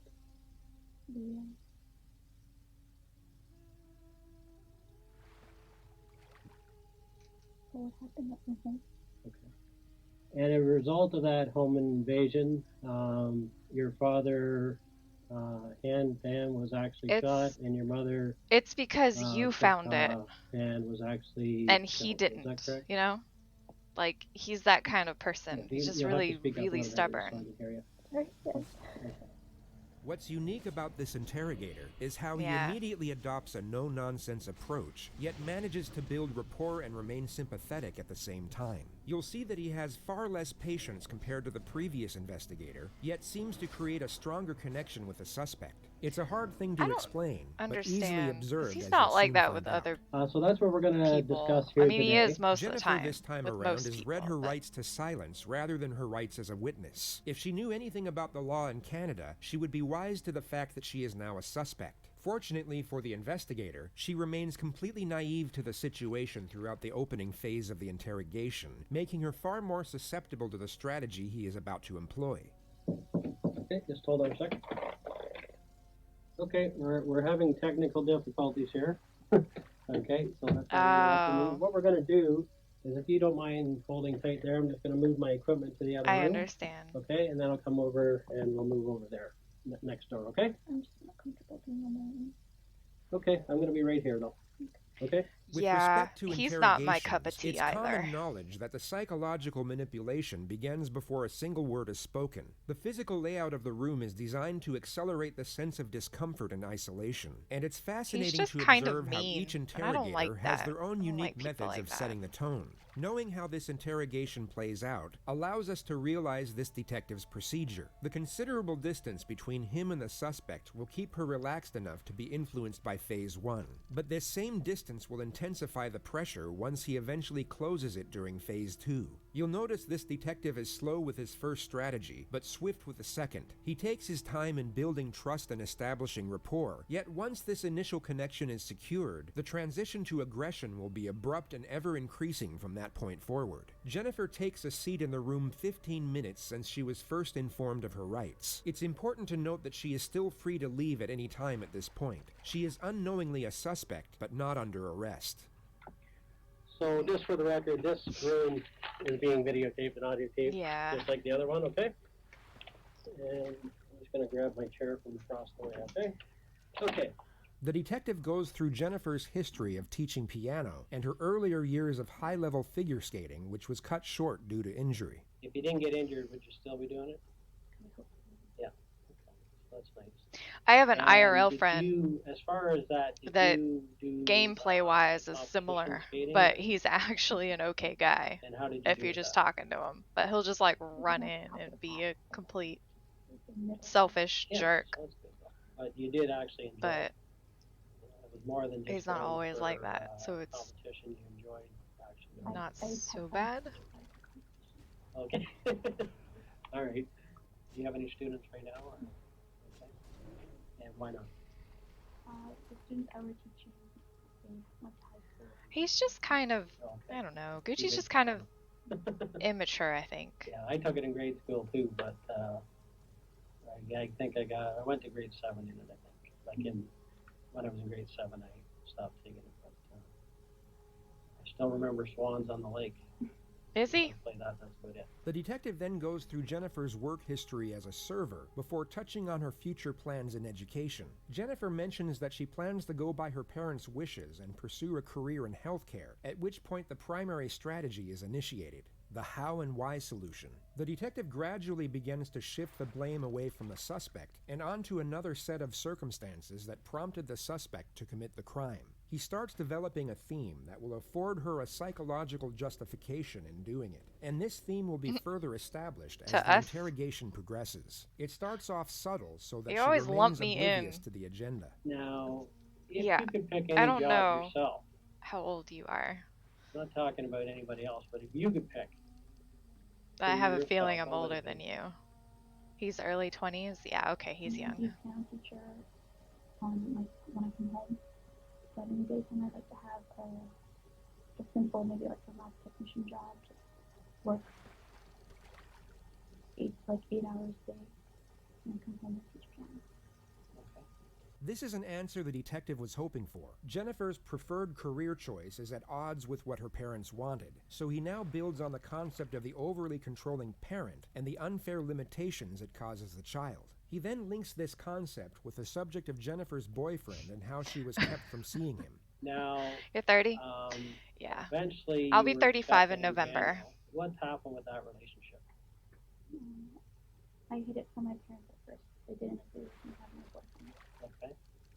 And once they found out, they didn't like the fact that he was of mixed race. Okay. And they told me to stop seeing him. Okay. And how did that make you feel? Yes.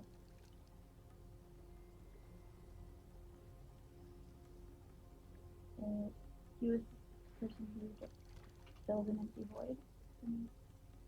So I felt that a part of me was missing. When you broke up, you felt the part was missing? Is that what you're saying? When they first told me to stop seeing him, stop talking to him, I felt like a part of me was missing. I fell into a little bit of depression. Okay. How did they find out? One day when my mother came to pick me up, she saw me with him. He had dropped me off. Okay. Dropped you off. At Pacific Mall, and my mother was coming to pick me up from Pacific Mall. Okay. And somehow they saw each other, I guess? Oh, my mother saw me hugging Jason goodbye. Okay. That gave it away. Fish What from the happened island next? over there. I tried to bring him home. My mother at first was like, bring him home, let us meet him. When I brought I him mean, home, there's like a million islands. they automatically. I could go to the lagoon. For some reason. Okay. And that's when they told me to stop seeing him. Okay. So you were Yeah, told I to, don't know if that's the case in stop World of seeing Warcraft. him. So what happened then? At first, I stopped for a while. But like But I said, can just felt really empty, and I felt head over there. depression, and I started talking to him again. Jennifer then goes on to explain in further detail how she carried on the relationship in secret and how it became more and more of a struggle hiding it from her parents. Now, how has Daniel taken it when your parents said that Deep you couldn't water. see him anymore? How did he take it? But I'm using a bobber. Okay, I'm just kidding. Yeah.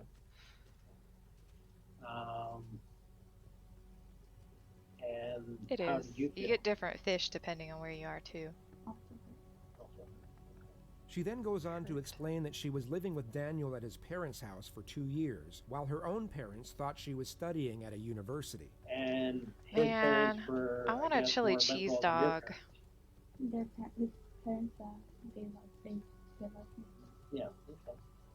And they recognized that you loved each other. Jennifer recounts how she bought a fake diploma for $500 I didn't say- to show her parents, and the many other didn't say your avenues she name. went down to keep the lie going. She eventually Do I gets use to a the day fork? she was found No. out. How did Of course you end up not. back home, I guess? Kind of a weirdo would I be if I used a fork for a chili cheese dog? It has a bun. In the middle of the night, and she was groggy and forgot what day it was, and so she was like, "Isn't she home?" And I wasn't home. Okay. She messed up. I don't blame her, but No. Jennifer then goes on to explain the ultimatum she was given and the restrictive measures that were put in place so that she wouldn't be able to see her boyfriend. You So use how a did that fork. Being under those guidelines. When it already has a handle. Like you already have. it was okay. Like it wasn't the best feeling in the world because I just felt like trapped. Okay. But it's what I chose to be with my family. And so you made a choice between what? Living out on my own with Daniel and staying home with my parents. Did you feel you really had a choice or not? There was no choice because family was concerned. Look at all And these schools. Where do you get that from? Go ahead. Fish Where the do you get schools. that belief? Get like The family's number one? guaranteed fish out of it. Yes. The detective then brings up Jennifer's earlier assertion of being depressed and then affiliates it with the restrictive measures she was living under. What was the worst the depression got? I cut myself. Okay. And when did that happen?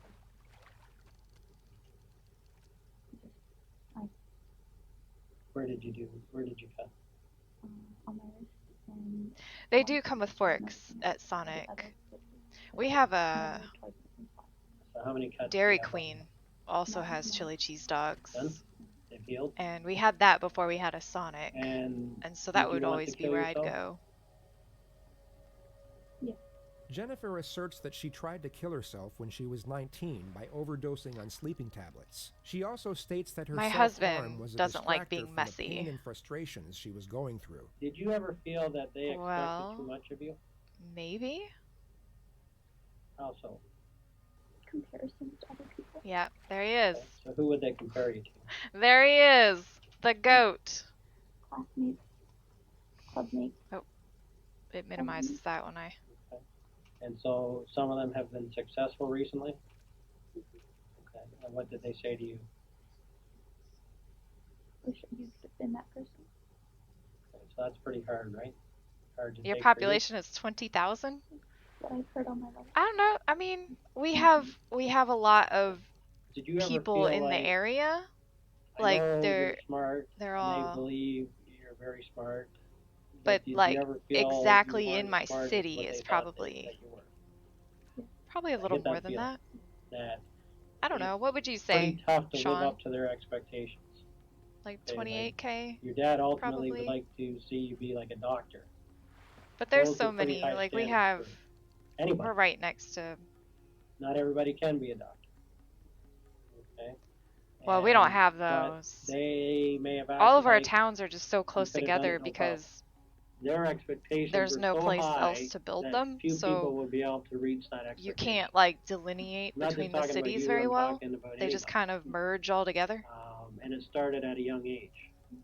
The detective further explores the stresses of living with overly strict parents, and Jennifer 15K-ish in explains our in further town. details Okay, the well, there way you go. she would cope, which for the most So part was that would lying be about her grades why and we only living had a a double Dairy life Queen with and not her a Sonic. boyfriend. And actually, How our did it Sonic feel closed having down. to lie to them all those years?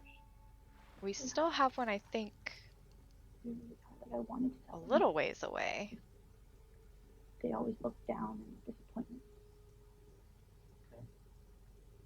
I'm sure there were days when you actually Yeah, there's one actually planned by that my this work. is the day I'm going to tell them, and then I work You a just couple of couldn't fit cities it in. away.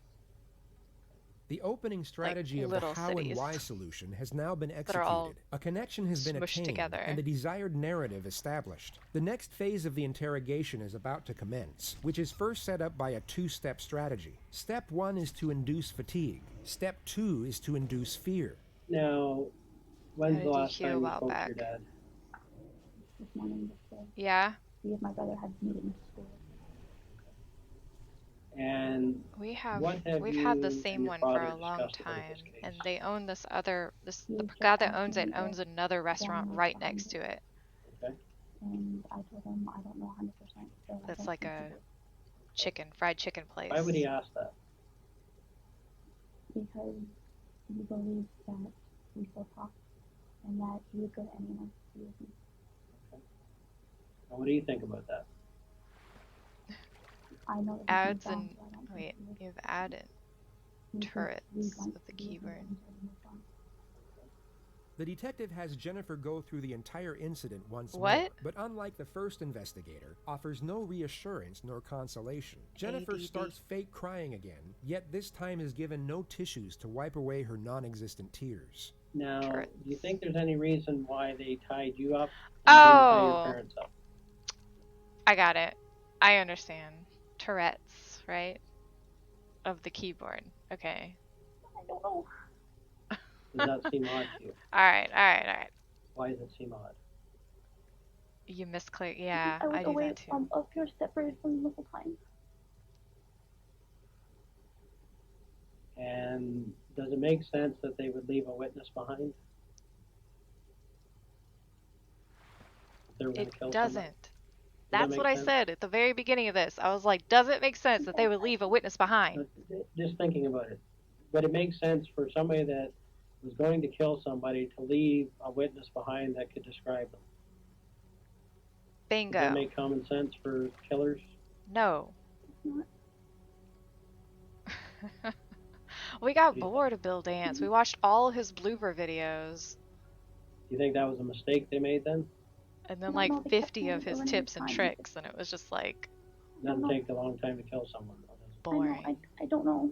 Jennifer's dramatics intensify as the discussion of the home invasion continues. She's trying to give off the nonverbal cue that she wants to move past the incident. He's talking about the detective Splitgate. doesn't respond, but continues to go over the different stages of the night in more detail. He jumps from the beginning to the end to the middle, back to the end, and then back to the beginning again. None of this is for the purpose of information gathering. He is inducing mental fatigue as to diminish Jennifer's critical thinking. This is often done before a direct confrontation, as it can diminish the suspect's ability to consider the long-term consequences of a decision. Jennifer will get stressed and tired, not because she is traumatized by the event being recited, but because it's exhausting keeping up such an act when it's not genuine, and this performance eventually starts to dwindle and becomes gradually less convincing. How did the conversation end with Dad?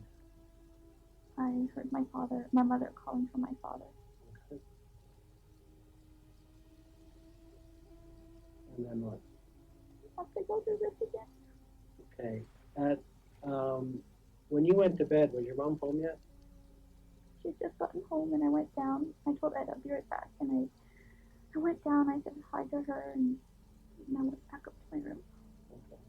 Were you injured at all during the whole process?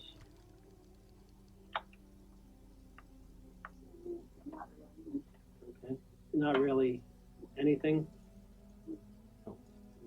Step 2 of the confrontation setup will now commence. The detective employs what is known as the futility technique.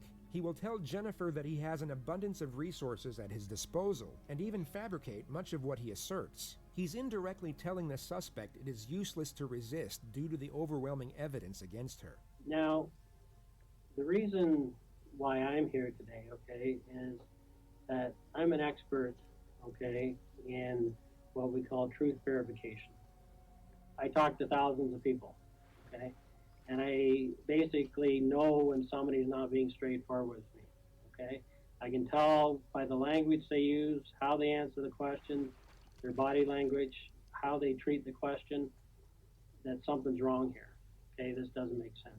The detective then gives Jennifer an 8-minute narrative on police tactics and forensic technology, some of which is embellished, but for the most part true. He then asserts that police are able to use infrared satellite imagery to see the occupants. I gotta grab a household. snack. I'll be right back. This is entirely false. And basically, if people are moving around in a house, it's like an x-ray, okay? And basically we're able to tell, you know, are those movements, are those actions, that number of people consistent with the story that we've been told?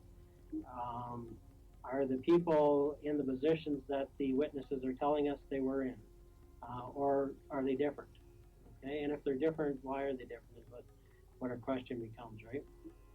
And so at the end of the day, okay, there's so many resources available to me that at the end of the day, I'm going to know if a person's telling me the truth or not. The detective is now about to initiate the confrontation, but first brings the entire setup full circle by re-establishing the notions of reasoning and rationale. The suspect is fatigued and scared, but still needs to feel the detective is on her side. Now, I can tell you that nothing surprises me portal in this job. So you got your okay? portals, and then I you am have well aware your guns, and you get to that jump around and stuff. Anybody on this earth is capable of making a mistake. Okay? I don't care who they are. I don't care if they're a priest. I don't care if they're a school teacher. I don't care what the situation is. Given a certain set of circumstances, everyone has the capability, Jennifer, of making a mistake. Doing There's people speaking the wrong tongues to me. thing. I don't know what they're talking about. The key, though, when I talk to people is when they made a mistake, okay, that's He one gets thing, really right? angry too.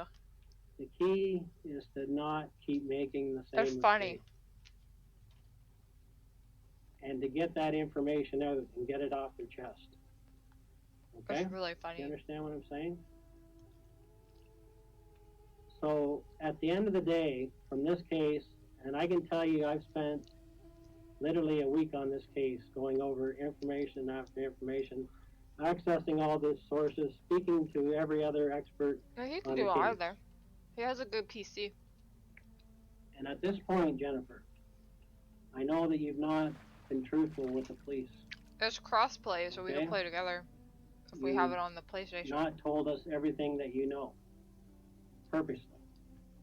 You've spent a considerable amount of time in the last 7 years telling half-truths. And I can understand why, okay? You've had a tough life. I have to get him into Ark's What's happened server to so he to can me equates to abuse. get in the Discord. And all the stresses that you've had and forced to lie, I can understand why you did it, okay? But you're in another situation here where you're under another tremendous amount of stress. And it doesn't feel good inside, does it? But we also have the person 4 that you are. PS5 But at the end of the controllers, day, so you're a we good have plenty of person. I know that. controllers. You've got a good heart. In this case, though, you've made mistakes, okay? And you're involved in this. I know that, okay? There's no question about it. The only question right now is, are you going to keep making mistakes? Are you going to go on the route that you've gone on over the years and try to pretend that things happen that never happened? Okay, are you going to not face reality here? We know that you're involved. We've done our homework, okay? We have to resolve that now here today. I need to know from you what really happened. And I know why this has happened. You have spent your whole life trying to live up to expectations that you can't meet, okay? And that stress the hell out of you. You're a 24-year-old woman being treated like a 15-year-old, okay? You've never done anything that terrible in your life, but you're being treated like you have. You're not being treated like the adult that you are. Yes, you made some mistakes. It isn't Big too deal. bad as far as You're reflexes. not the first person that I has mean, gone out it's and a not shooter, told so. their parents that they're dating a guy, because in your culture they don't accept it. I understand that. I've talked to people in here that have kept that secret for their whole life from their parents. Okay, so that's not abnormal, but that puts a lot of stress on you, right? That's not easy for you, is it? No. Now, what we need to get down to here today, Jen, is what really happened. You need to tell me what went on, because you know who was in that house that night. You do, Jen. There's no question about that, okay? While remaining empathetic and understanding, the detective still needs to keep Jennifer's confidence low. He watches for denials and stops them immediately. Letting the suspect deny her guilt will only increase confidence and morale. This needs to be stripped away as much as possible, as early as possible. There's no question about it, okay? The focus is kept from the magnitude of the crime and concentrated on the justifications of why someone would commit it. Yes, their intentions might have been good, but they're not realistic. They're not, Dan, were they? Ken? Their expectations weren't realistic, were they? You couldn't live up to them, could you? You tried to. Right? Am I right? I mean, that's not an excuse, And though. finally, you had to bite back, right? You had no other choice. You felt like you had no other options. You thought of everything else, including killing yourself. This is Canada. We're in the 21st century here. You cannot take everything out of a person.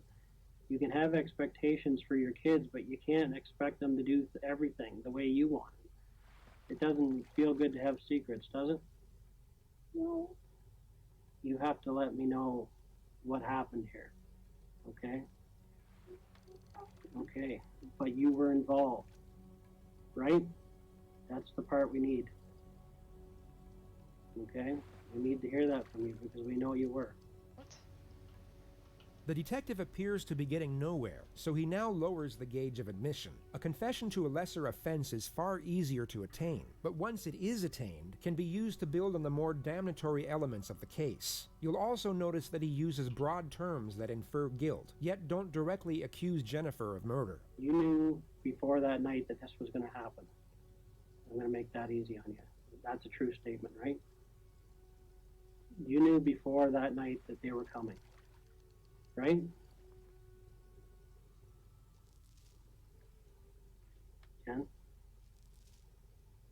It's not worth it anymore.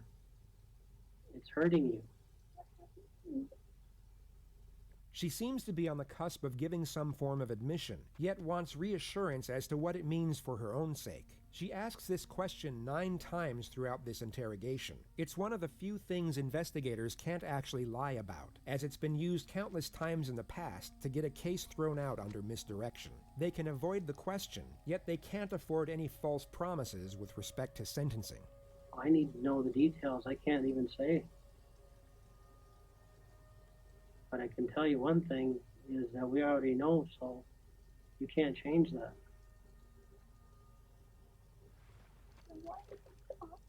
I know you did. But it got too far ahead of you, right? You didn't think this far ahead, did you? But once they started, once they came in, you couldn't stop it, could you? Could you? Jen?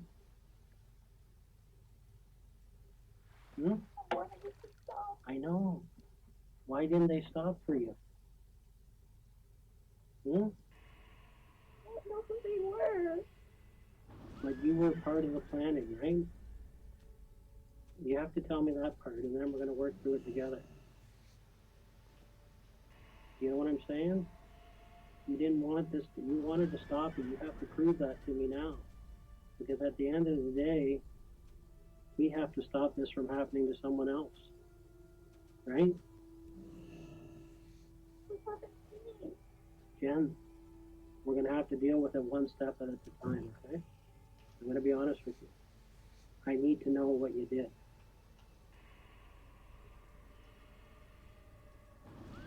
And then you and I are going to work through this together. Because the most important part of this whole thing is that we do the right thing for your mom. Right? I am her voice right now.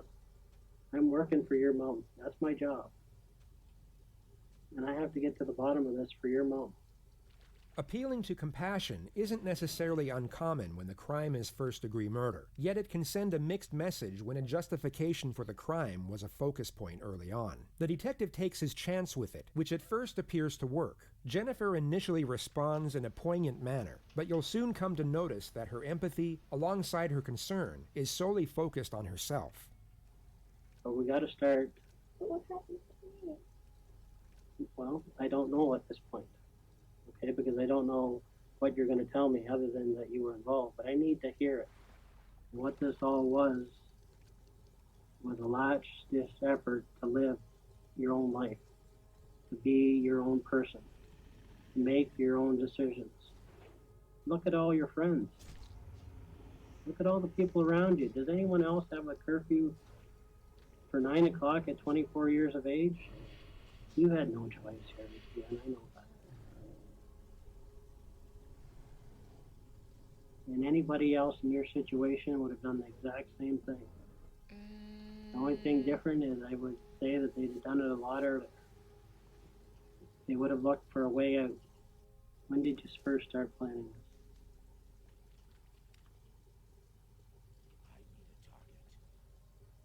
When was the final straw? What was the final straw?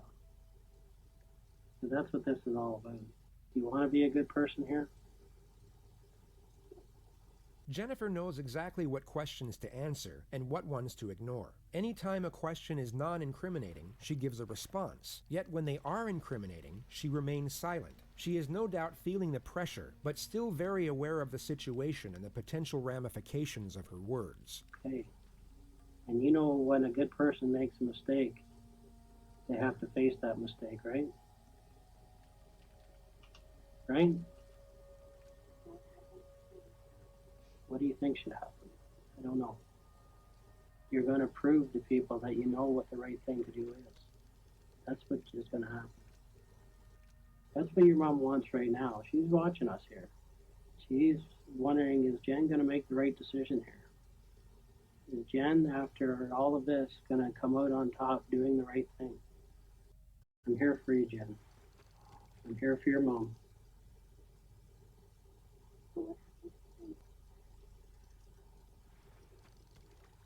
Well, you have to tell, it's one of those situations, you know what, we know that what you did, okay? But you have to be able to explain to me what happened, okay? I can't tell you what's exactly going to happen to you. You just have to be brave here. You have to be brave.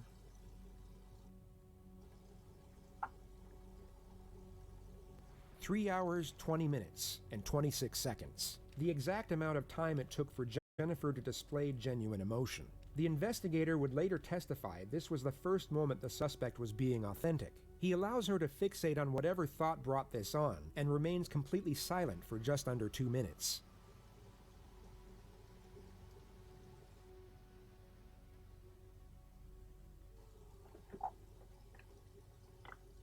Sorry, aren't you?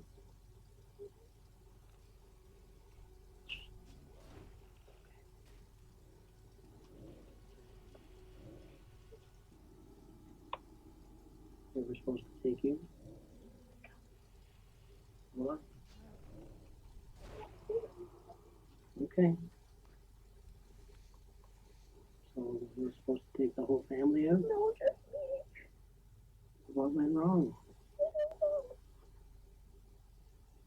The detective now has one foot in the door. It's not an outright confession, but Jennifer has now admitted to planning the home invasion all along. And although she asserts that she was the intended target while her parents were meant to be spared, the information she has now given is enough to place her under arrest. Jennifer is no longer going home after this interview. The detective now presses for more information on the amended storyline. It's essentially step 1 of day 1 all over again, but from a more powerful position. He knows she is still lying, and now locks her into as many lies as possible within the new narrative.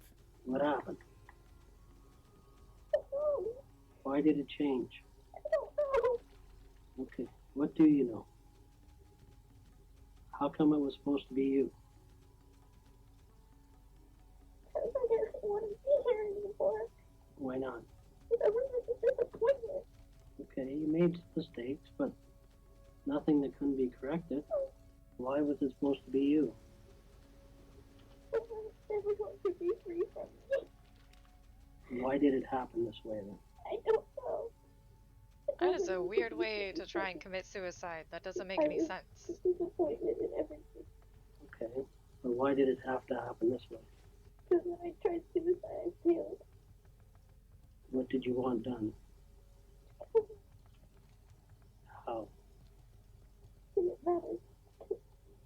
Okay. So who did you get to do this then? I don't know who he is. I just got his number. Okay. And what's his number? I don't memorize it.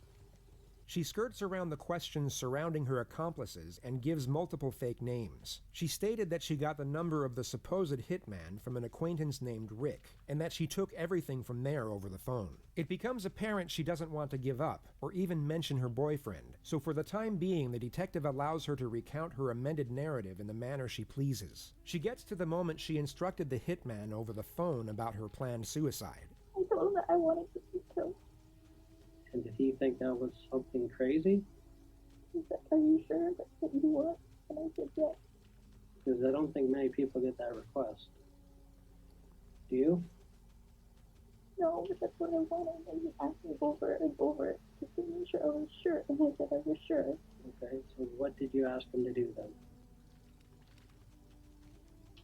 Come take me out and then leave. Okay. Why did they do it when you were, when your parents were there then? Never alone. In the nighttime. Okay. So that meeting you had with Rick, you told him what you wanted? No, I just said that I wanted, if he knew anybody who could take care of something that I needed, just that I wanted to be killed. And he said what? Here's the number. Did he have the number with him that day? Yes. Okay. What did he say he would do? He just like wanted to share it. Let me do me. So your specific request to him was what? Come in and make sure you kill me. So he does come into the house, and you're the obvious only young girl there, right? Okay. when he came to your room, Yes. what discussions did you have with the guy that came to your room? The real discussions you had, not what you told us. Where was the money? Gucci replied to me. Okay. But he obviously said, I'm here to do what you asked. He never said anything like that. What did he say? It's like hands behind your back. Did he discuss ways with you how he would do it? No. Did you request any way for him to do it? To make sure no one else was around.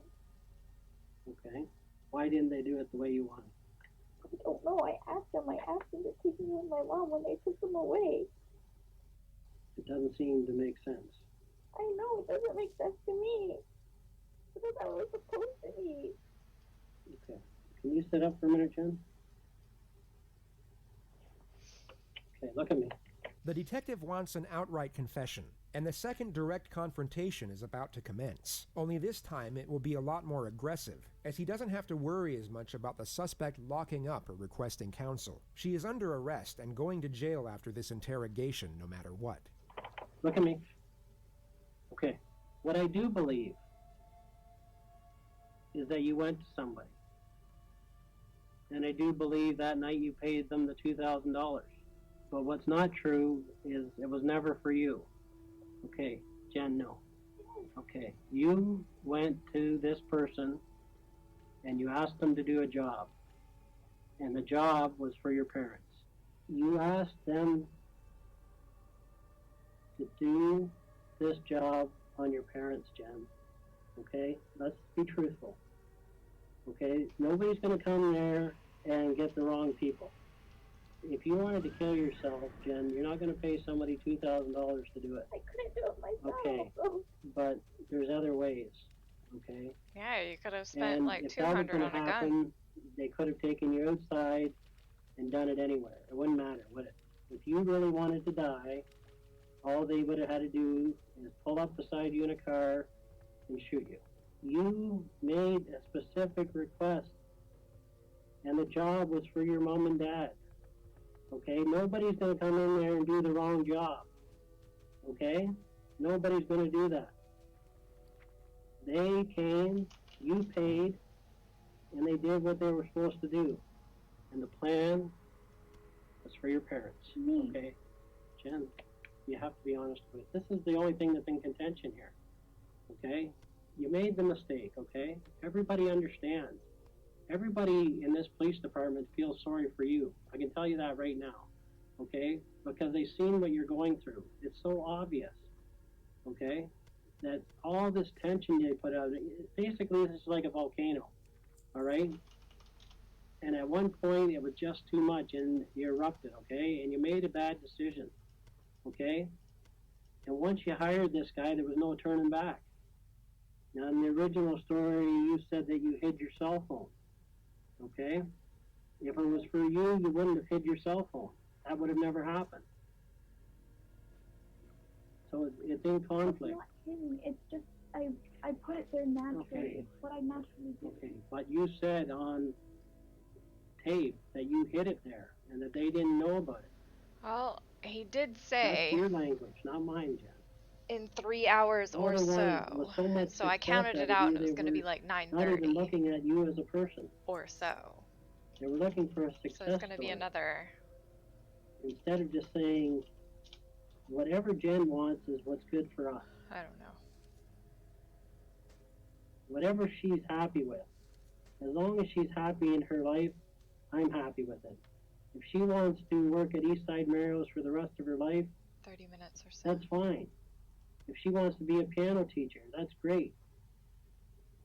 If she wants to continue figure skating, that's wonderful. Why would somebody shoot someone they didn't have to shoot? I don't know. I can't figure that out. And actually not shoot the person they're supposed to shoot? I don't know. That's what I'm trying to figure it out. Okay, why didn't you tell us this that night? This doesn't make any sense. Because I was scared. Scared of what? Telling the truth? Yes. That I wanted to die. But Okay, instead, but listen, if you wanted to die, you would tell us everything because it wouldn't matter, Yeah. Jen. Yeah. If you really wanted to die, you would tell us everything because it doesn't really matter, right? It does matter because the wrong person got hurt. And my dad is suffering. I appreciate that's what happened in the end, but that's what was supposed to happen, okay? The good thing about this is your dad did live, and that went against the plan. If you could make this decision over, you would change it, okay? You would change it, right? Of course. If I knew he was going to get hurt, of course I would. Jen, you knew who was going to get hurt. That's the whole issue here. Okay, that's the whole issue here. You gave them the plan for your parents, right? That's all I need to hear. No. Jen, you did. No, and this is not going to go anywhere because I wanted them to kill me. Tell me what happened. I told you what happened. Okay, all of it. You did. Okay, all you have to do is tell me right now. Bill, yes, I made a mistake. Bill, yes, I made a mistake. This plan was for my parents. The detective gets no further admission from this point forward, so he leaves Jennifer alone for 3 minutes to play with her hair before he comes back and charges her with first-degree murder. Okay. I need you to listen close to me, okay, Jen? At this point in the investigation, okay, The cushion? I'm going to be arresting you for murder, okay? Also attempted murder and conspiracy to commit murder. You understand that? Just have to tell me if you understand those charges. Just say yes or no. Yes. Okay. So what we're going to do right now is, do you have your own lawyer? No. No? Okay. Do you have a lawyer you would like to speak to that you know of? No. Okay. Would you like to speak to duty counsel? Oh, coaching her on what to say. I just want to talk to someone who can help me Oh, yeah. understand. He has Okay, been so who kind would of that be? I don't know. putting words in her mouth a little bit. So do you have a lawyer? You said that you were on my side. And I was, Okay, I am on your side, Jen. What would you like to do? That dude ain't on her side. I don't have any idea what to do. Do you want me to call duty counsel for you? Okay. Or is there any other Coercion? lawyer that you would like? Are you talking about coercion? Okay. So at this point, you wish to speak to duty counsel then? Sure. Okay. So what I'm going to have to get you to do is actually empty all your pockets on the table here. I'm going to make sure that they're making a call to duty counsel, and we'll line that up, and you can speak to the duty counsel in private, okay?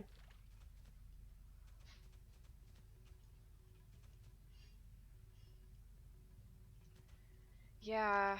We've made a call to duty counsel. We're just waiting for them to call back, okay? Need a drink of water or anything? What's that? I do have to go and speak to these officers, but I'll come back and speak to you, okay? But we gotta take care of the lawyers, okay? That's the priority right now, okay? Damn.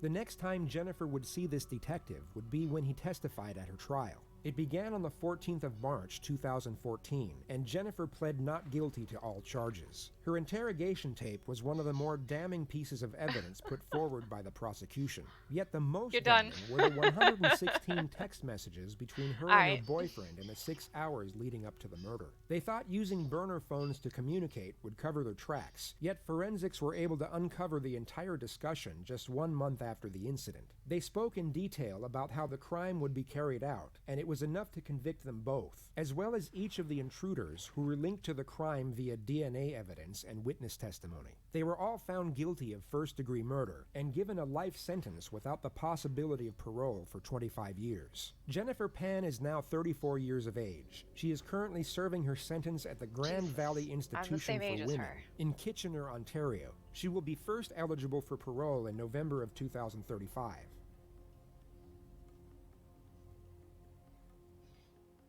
What about your dad? He drives a Mercedes and he loves that baby. Is that right?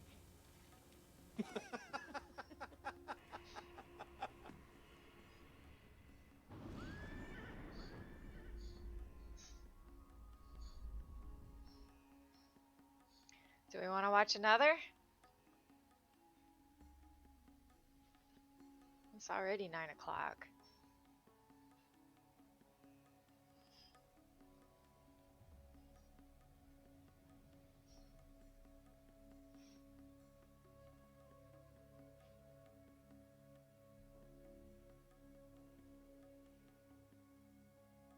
Ricky and the Boss?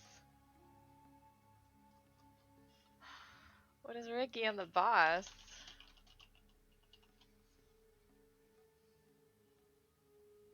This guy? Oh, yeah. I follow this guy on TikTok. Yeah, this guy's funny.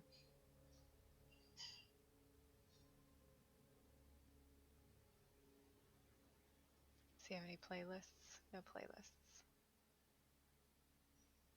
Yeah, I like this All right, guy fellas, a lot. new company policy starting tomorrow. We will be wearing face masks. It came straight down from the top office all the way down the chain to me. Anybody have any questions, comments, or concerns about that? Not really any questions or concerns, just a quick comment. Fuck that. My fat ass is already not breathing good. I'm not putting a face mask on. So send that back up the chain and let me know how that goes. We're just trying to protect everybody from the coronavirus. We may have had a positive case 17 counties over. So we're just trying to cover all bases here. Oh, does he? You know what I mean? And besides, if you don't want to wear the masks, you don't have to have this job. Listen here, my boy. This is where you went wrong. See, first off, you assumed I gave a fuck about this job. Okay, because I can get my truck right now and drive down the road and see 74 help wanted signs. I am not job scared. And secondly, nobody here is at risk from that shit. So, why do we have to mask up? I'm not even going to respond to that first part. But as to the second, we do have people here that are at risk. Roscoe is an elderly gentleman, and he is at risk of contracting that virus. And at his age, he may not survive it. Are you not worried about his health? Worried about his health? You gotta get out of that office more, okay? It is 10 o'clock break, and I have watched him smoke 9 Marlboro Reds, cough 17 minutes after each one. And I know he drank last night. He's like 107, and he came in this morning smelling like a fucking brewery. I don't know if he's just fermenting, or if he just drinks all fucking night. But either way, the virus is not gonna take him out. It's gonna either be cirrhosis, or them fucking Marlboro Reds. Hey, you little shit. It was only 6 Marlboro Reds. I drank this morning. Don't fucking play me, son. Nice.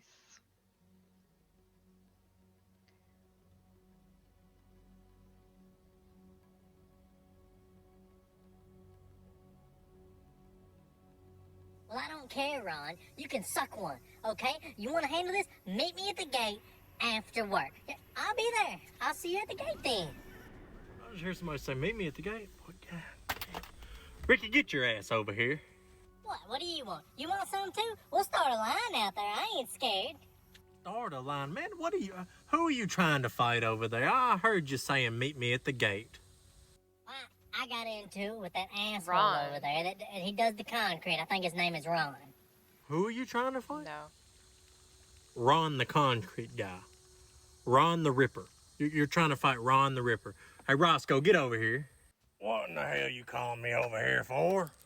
Ricky said he's gonna fight Ron the concrete guy after work at the gate. Holy shit, really? You're gonna fight Ron the Ripper? You know, I never liked you before, but I respect you now. I respect men who can take an ass whooping. Ron the Ripper taking ass whooping. What do I not know about Ron that apparently everybody else does? Well, hell, there's one time I saw Ron take 4 okay. Ron 80-pound Swanson? bags of Quick Crate Yeah. and carried up 4 flights of stairs From by Parks and himself Rec? on his shoulder. Oh, man, that's nothing. One time, somebody told me why they call him Ron the Ripper. It's because he got in a bar fight and somebody told him to suck it, and he ripped their winky off. Man, y'all gotta stop believing all this bullshit. He did not carry 4 80-pound bags up 4 flights of stairs, and he did not rip nobody's winky off. There's just no way. Right? I mean, there's no way, right? Look, now, son, I don't know if it's true, but I don't know why you tried to fuck with a concrete guy. I mean, why didn't you choose an electrician? Hell, you could have met an electrician in the gate and thrown a broom at him, he would have passed the fuck out. Or deathly scared of them fucking things. That's so true. That is 100% true. Electricians.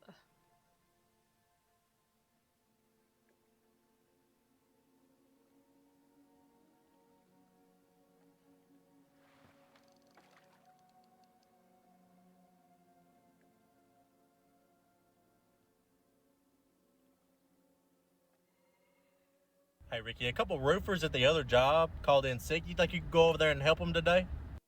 I mean, yeah, I don't see why not. Just hit a couple things with a hammer, move some plywood around. Yeah, I can do that.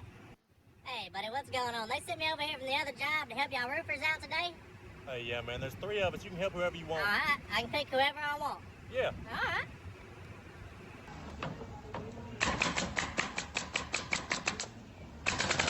Crazy Irishman.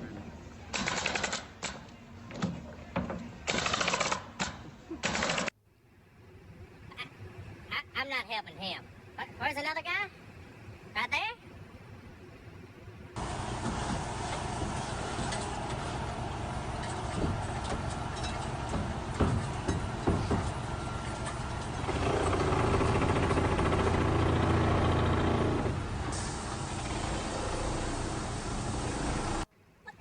What the hell are y'all feeding that boy?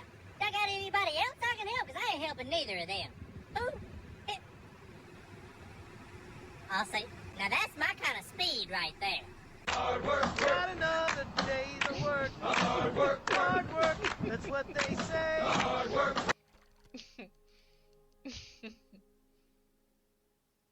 Well, I don't care, Ron.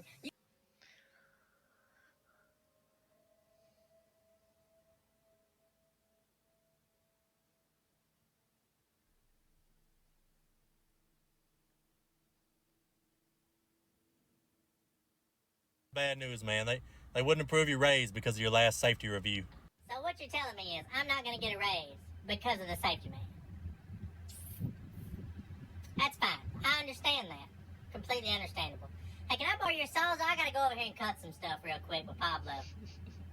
Yeah, man, just grab it out of the back of the truck. He took out way better than I thought he was going to. I ain't seen the safety man in hours. Wonder where he's at. Let me call him real quick. Hello. Yeah, no, man, I'm at the tire shop. I came out after lunch and my shit was just on flat. I don't know what happened to it. Hold on one second. I'm about to ask this guy what's wrong with it. Hey, buddy, could you tell me what's wrong with that tire down there? Looks like to me somebody cut it with a sawzall. Hey, has anybody been using a sawzall today? It said it got cut through with a sawzall. I just thought it was a nail or something. I think somebody slipped my tires. Nope, no sawzalls here. I gotta let you go. Ricky?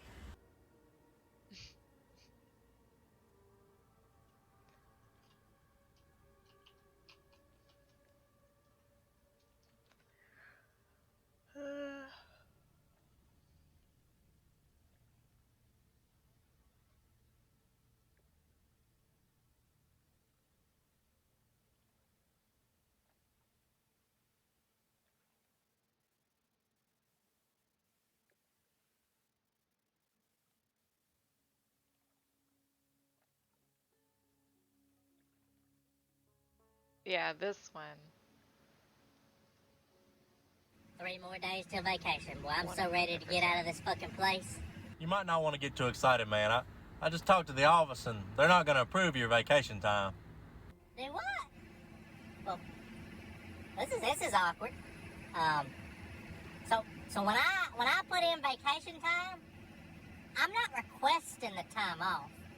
I'm giving you notice that I won't be here. No, man, that's not the way it works. You have to get your vacation time approved how it works before you can take it. I don't think we're on the same page here. So look, so you give me 30 vacation days a year, and you tell me I can take my vacation days whenever I want to. But then you're gonna tell me that you have to approve when I can take my vacation days. That don't sound right to me. Look, man, I don't know what to tell you. They do the same thing to me. Look, all I know is your vacation days did not get approved, so you cannot leave this Thursday. So look, what you're doing here is put me in a tough spot. I just want you to know, I'm either leaving Thursday for my 3 vacation days, or I'm gonna come in contact with the coronavirus Thursday morning and take 2 weeks off. So, I'm gonna just need you to, mull that over for a second. I see what you did there. Huh. 2 weeks off. As a matter of fact, I may be coming down with something myself.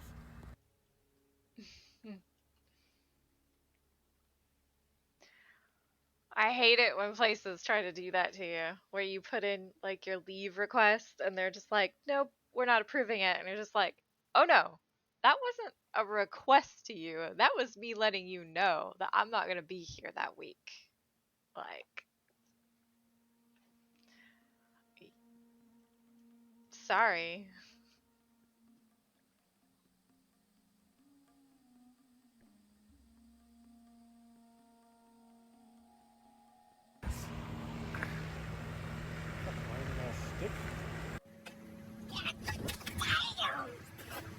Jesus Christ! It's about down 9-1 and hold on to 1. Oh my God! Holy shit, man, are you okay? I didn't mean to hit you with that. I don't know. You the one that hit me. All right, look. Before we talk about anything, call my lawyer and let's get out our insurance paperwork and see how much money I can get out of this before we talk about it. Get your stupid ass up. It was just a little ass stick. I mean, besides, you know you gotta pass a drug test to get any money, right? You gotta pass a drug test to get the money? Look at this damn crowd. I'm down here fucking rolling around for nothing.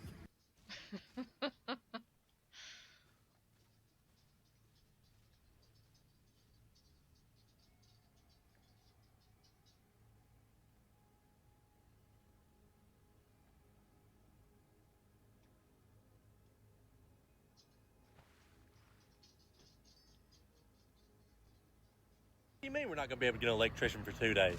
Look, the main power feed is pulled. It is in the cabinet. All you have to do is connect it to the terminals. That's it. Why do we need a journeyman electrician to put some wires in there and screw a bolt down?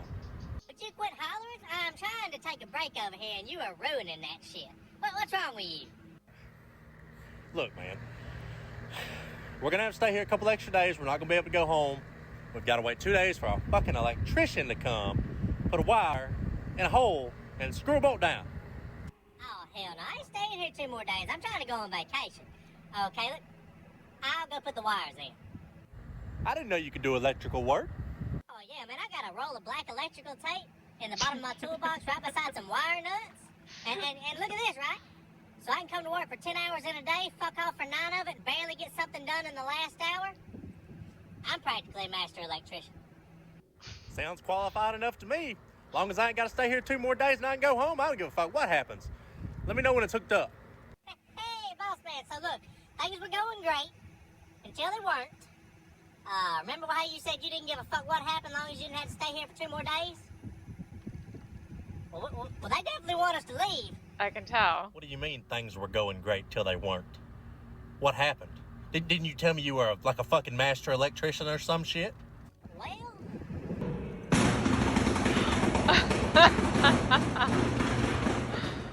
That's great. Yeah, so it turns out we're still going to need the journeyman. But what happened? Have you ever put a bag of popcorn in the oven on 500?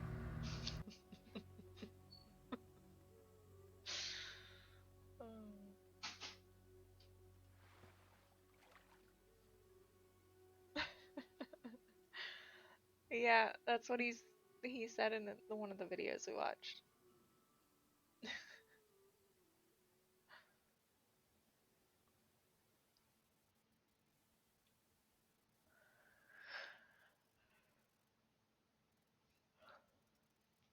Was you able to get it on the boat? Well, the boat and the container are in the same place. That's for sure. If they're in the same place and it's on the boat, why are you covered in water? And why do you smell like fish? They're in the same place. They're just not on top of the water anymore.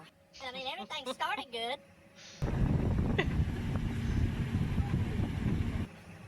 It just stopped going good.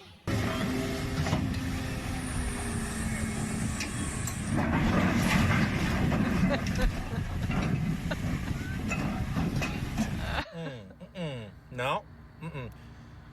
Did you tell the safety man yet? Yeah, I'm pretty sure he's having a heart attack. by the dock, so we might want to call somebody. Who the fuck are we supposed to call? Look, I don't know, an ambulance, Aquaman, I don't know who the fuck we call at this point. That was a good one.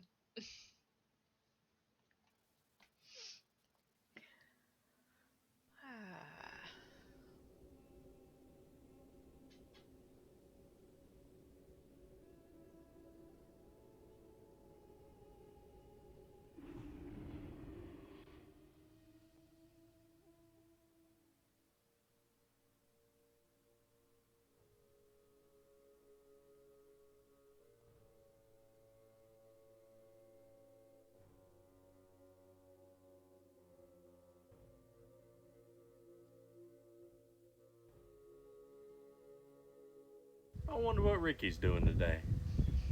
I better call him. We ain't got a fire extinguisher around here or something. Anybody got a bottle of water? Oh. Well, hey, boss man, how you doing today? Hey, buddy, what's going on? You still out there helping them utility linemen? Well, I'm doing pretty good. I mean, well, I say I'm doing pretty good. You know, everything was going great till it wasn't, and then there was a small fire. Fire? Really? I didn't even know light poles were flammable like that. I noticed my power was out, though. Any idea when it's supposed to come back on? Oh, damn, your power went out, too? And well, the handbook says we're going to park the bucket truck in the middle of the road and throw some people out there with the cones. We're going to stand by the truck for 4 days, talk about it, and then on the 5th day, we're going to do all the work and go ahead and get it fixed so everybody gets power back. Sounds about right.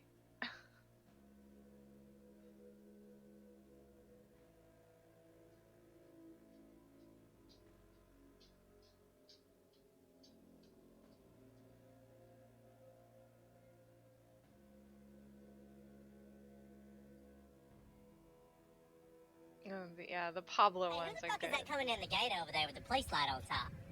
I don't know. I think it's immigration. Oh, for fuck's sake, Pablo.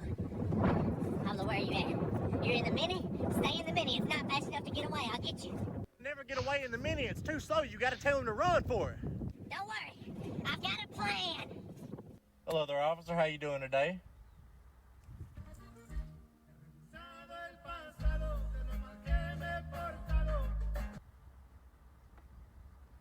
What was that? Yeah, they're just moving some equipment around. No big deal. You know, we do that all the time. So you're telling me right now they weren't trying to run from me? Nope. Definitely not. Why are you so out of breath? You all right? What? Out of breath, I'm just fat. You know, out of shape. I got the equipment moved. Woo! Well, I need to ask you some questions. Ask me the questions. Ask them to me. Do you have any illegal Hispanic workers here? Hola, bueno noches. I ate tamales with the corn husks still on. I don't know no Mexicans. Well, then I need to ask you some questions. All right, ask away. Whose white minivan is that out there in the parking lot? White minivan. White minivan. Hey, Ricky, could you go check that out for me real quick? White minivan. I got it. Don't worry.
men working here. Got some side motherfuckers. Y'all know that? Calm down, Ricky. Calm down. Tell me what's going on so I can understand why you so damn mad. You know, Tammy down at the restaurant down there. Well, Pablo and Enrique, well, they've been hanging out with her a lot. Now she's pregnant.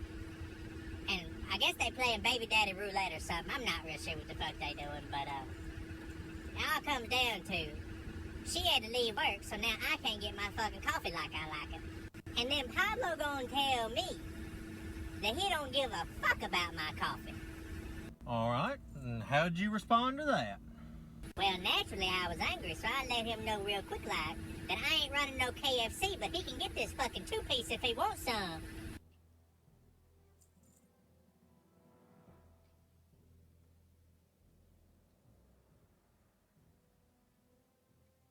You ever dropped your truck off at a mechanic, and they were outside doing some real sketchy shit, and you maybe almost immediately regretted choosing that shop? Well, on like a scale of 1 to 10, how sketchy? Well,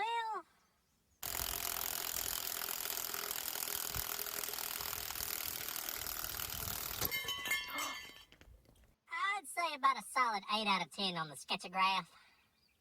Just an 8 out of 10? I mean, you're going to be fine, man. Look, I don't even take my truck nowhere that is not straight 10 out of 10 sketchy, okay? The sketchiest places either do the best fucking work for the least money or you get an insurance claim. Either way, it gets fixed.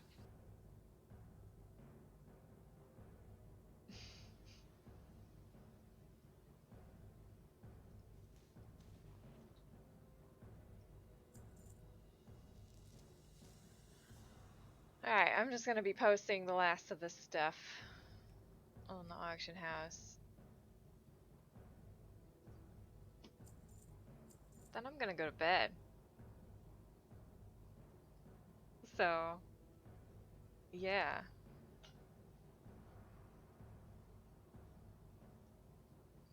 Man, I'll tell you what. I can't fucking believe TikTok banned our account again after just reinstating us saying we didn't break any community guidelines. Well, I mean, it be like that sometimes, I guess. What do you mean it be like that sometimes? And we had 1.8 million followers on there. We don't have that on other platforms. Listen, man, a quantum supercomputer running at full capacity, 24 hours a day, 7 days a week for 10 years. Have fun with Could that. not comprehend the amount of fucks I do not give. Okay, we got 1.8 million followers on that account. If even a tenth of them motherfuckers come looking for us, realize we got banned for some dumb shit, and report the problem to TikTok and tell them to bring us back, well, we're coming back. I guess you're right, man. We'll just have to wait it out and see what happens. Didn't know.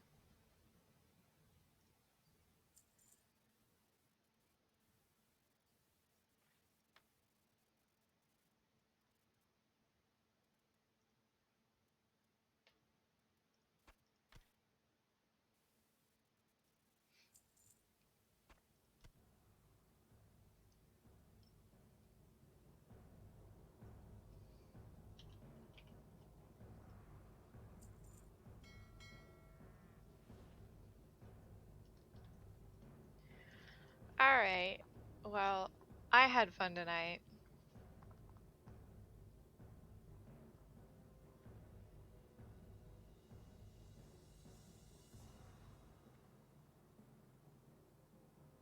He used to do these in his house.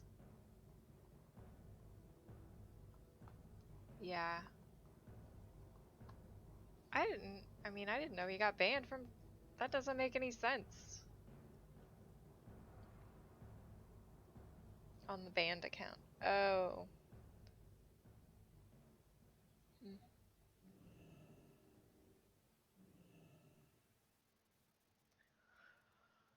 Alright. Well, you have a good night. Enjoy your Splitgate. Get some good recording. And, probably talk to you soon. We'll play some Splitgate soon. I'll try to get Sean in on it too. Alright. Yep. Have a good one.